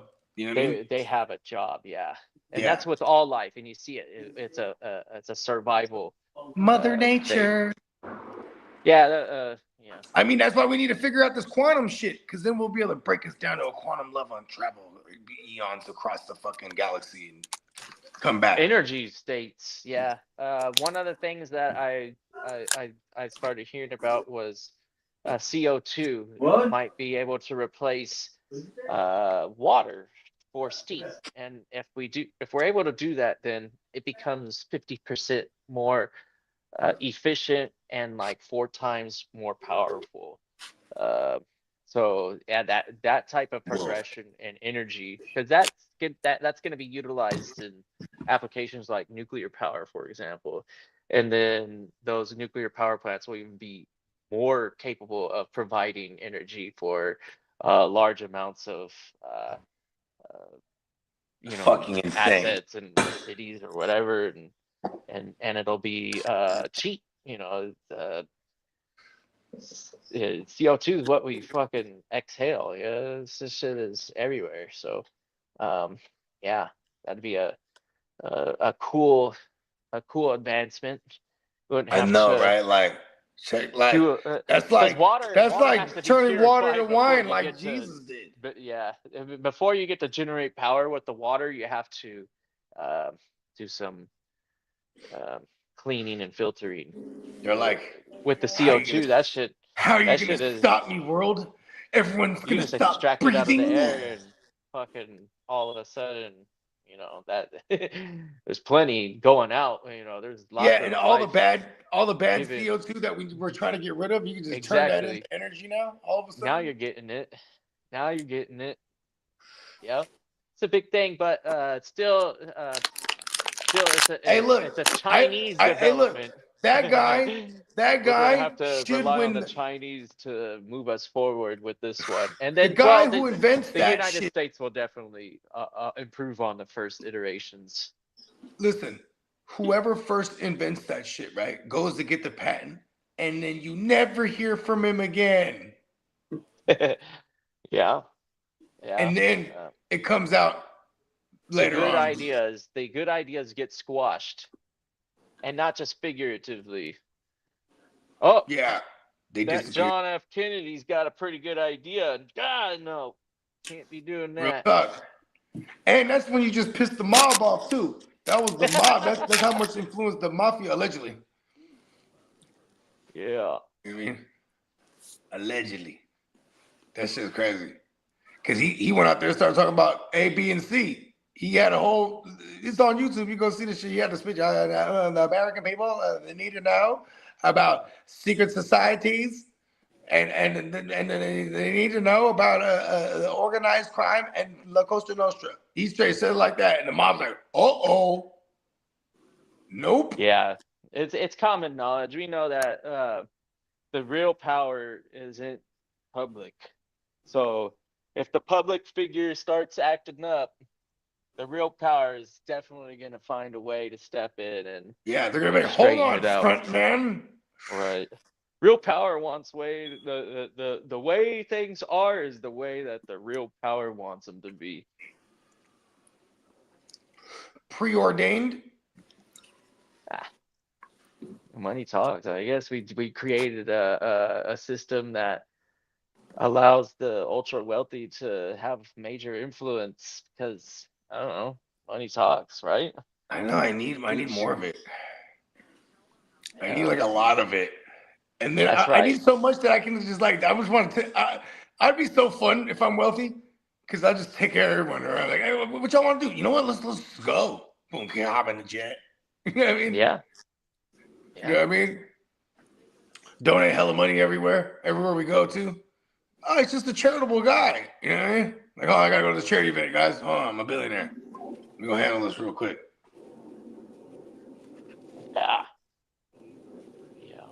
there's a lot to do with that money.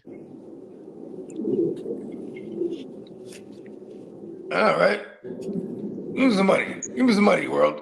Give me money. Yeah, on that note, okay, let's put a ball on this one. Sounds good. Yeah, man. Sure. Hey, on peacockmerch.com. Shout out to everybody that has been rocking with us. You know what I mean? We'll be back at y'all again with another Wake Your Game Up Friday morning. You know what I'm saying? I hope you're enjoying your birthday week, Catman. You know what I mean? Oh yeah, thank you again. You know what I mean? Everybody. It's been a different type of birthday, you know. I've got agendas, and I did find a new place, so that's always interesting, Hell exciting. yeah, man. So I love change. yeah, Yeah, I I mean, got like- myself I'm gonna give myself a week to move out, so I'm not really stressing on that like whole, oh shit, let's get everything out now. It'll be Yeah. like, oh, we can move at our own pace, really. That's badass, man. I'm happy for you. Yeah. Well, you'll see. I'll hopefully I'll be able to have a setup to where I could get like some cool shit like y'all have, and because right now my situation, I'm bouncing around in this place. I'd like to be able to just have everything set up and not have to take it to where I've been it's most tempted to buy a convenient. life-sized Darth Vader a few times. They have I know they have the Iron Man one at DCA. I see that all the time going into the store. You remember that? There's a full size Yeah. Iron Man. I had that shit outfit. on my Instagram somewhere. They used to have a whole lobby, all the glass cases, and he had like 6 different mocks there. Oh, Bakes. Go What in up, there Bakes? and check it out, because if you're talking about some of the DWN leagues, they Yeah, the should leagues be- are already they should be open, open. Bakes. Yeah. Yep. If you want to make some moves, you're free to, you know, Yep. do whatever you want. Yep. You just gotta make your roster legal again, because there's no more IRs since we're in the off season, and I added 10 more bench spots since we're in the off season, and it's gonna go crazy. It has begun. I've already started Don't getting quit. dynasty trades in my other league. Yeah, that's right. I just And got we all offered really wait. Kyron. I received Kyron Williams. I have to give up Mac Jones and Alex Pierce. Alec Pierce and Mac. Is it Yeah. a super flex? Yes, sir. I'm not mad at that. Alec Pierce probably gonna be interesting, but yeah, it's kind of a sell high situation on those guys. You know what I mean? Because you're banking on them getting into good situations. So I would do that trade. I mean, Kyron's locked in the contract. You know what I mean? Maybe try to go get Blake Corum somehow or something too. Why not? I'm pretty sure those are just bench pieces for you right now. Well, actually, because I was thinking, because this is Like, that's a kind of a slam dunk if you want to get like a starting running back. yeah. But yeah, let's get up out of here. All right, fellas. peacockmerch.com. Appreciate y'all. Peace. Y'all have a great day. We'll see y'all on the next one. Peace.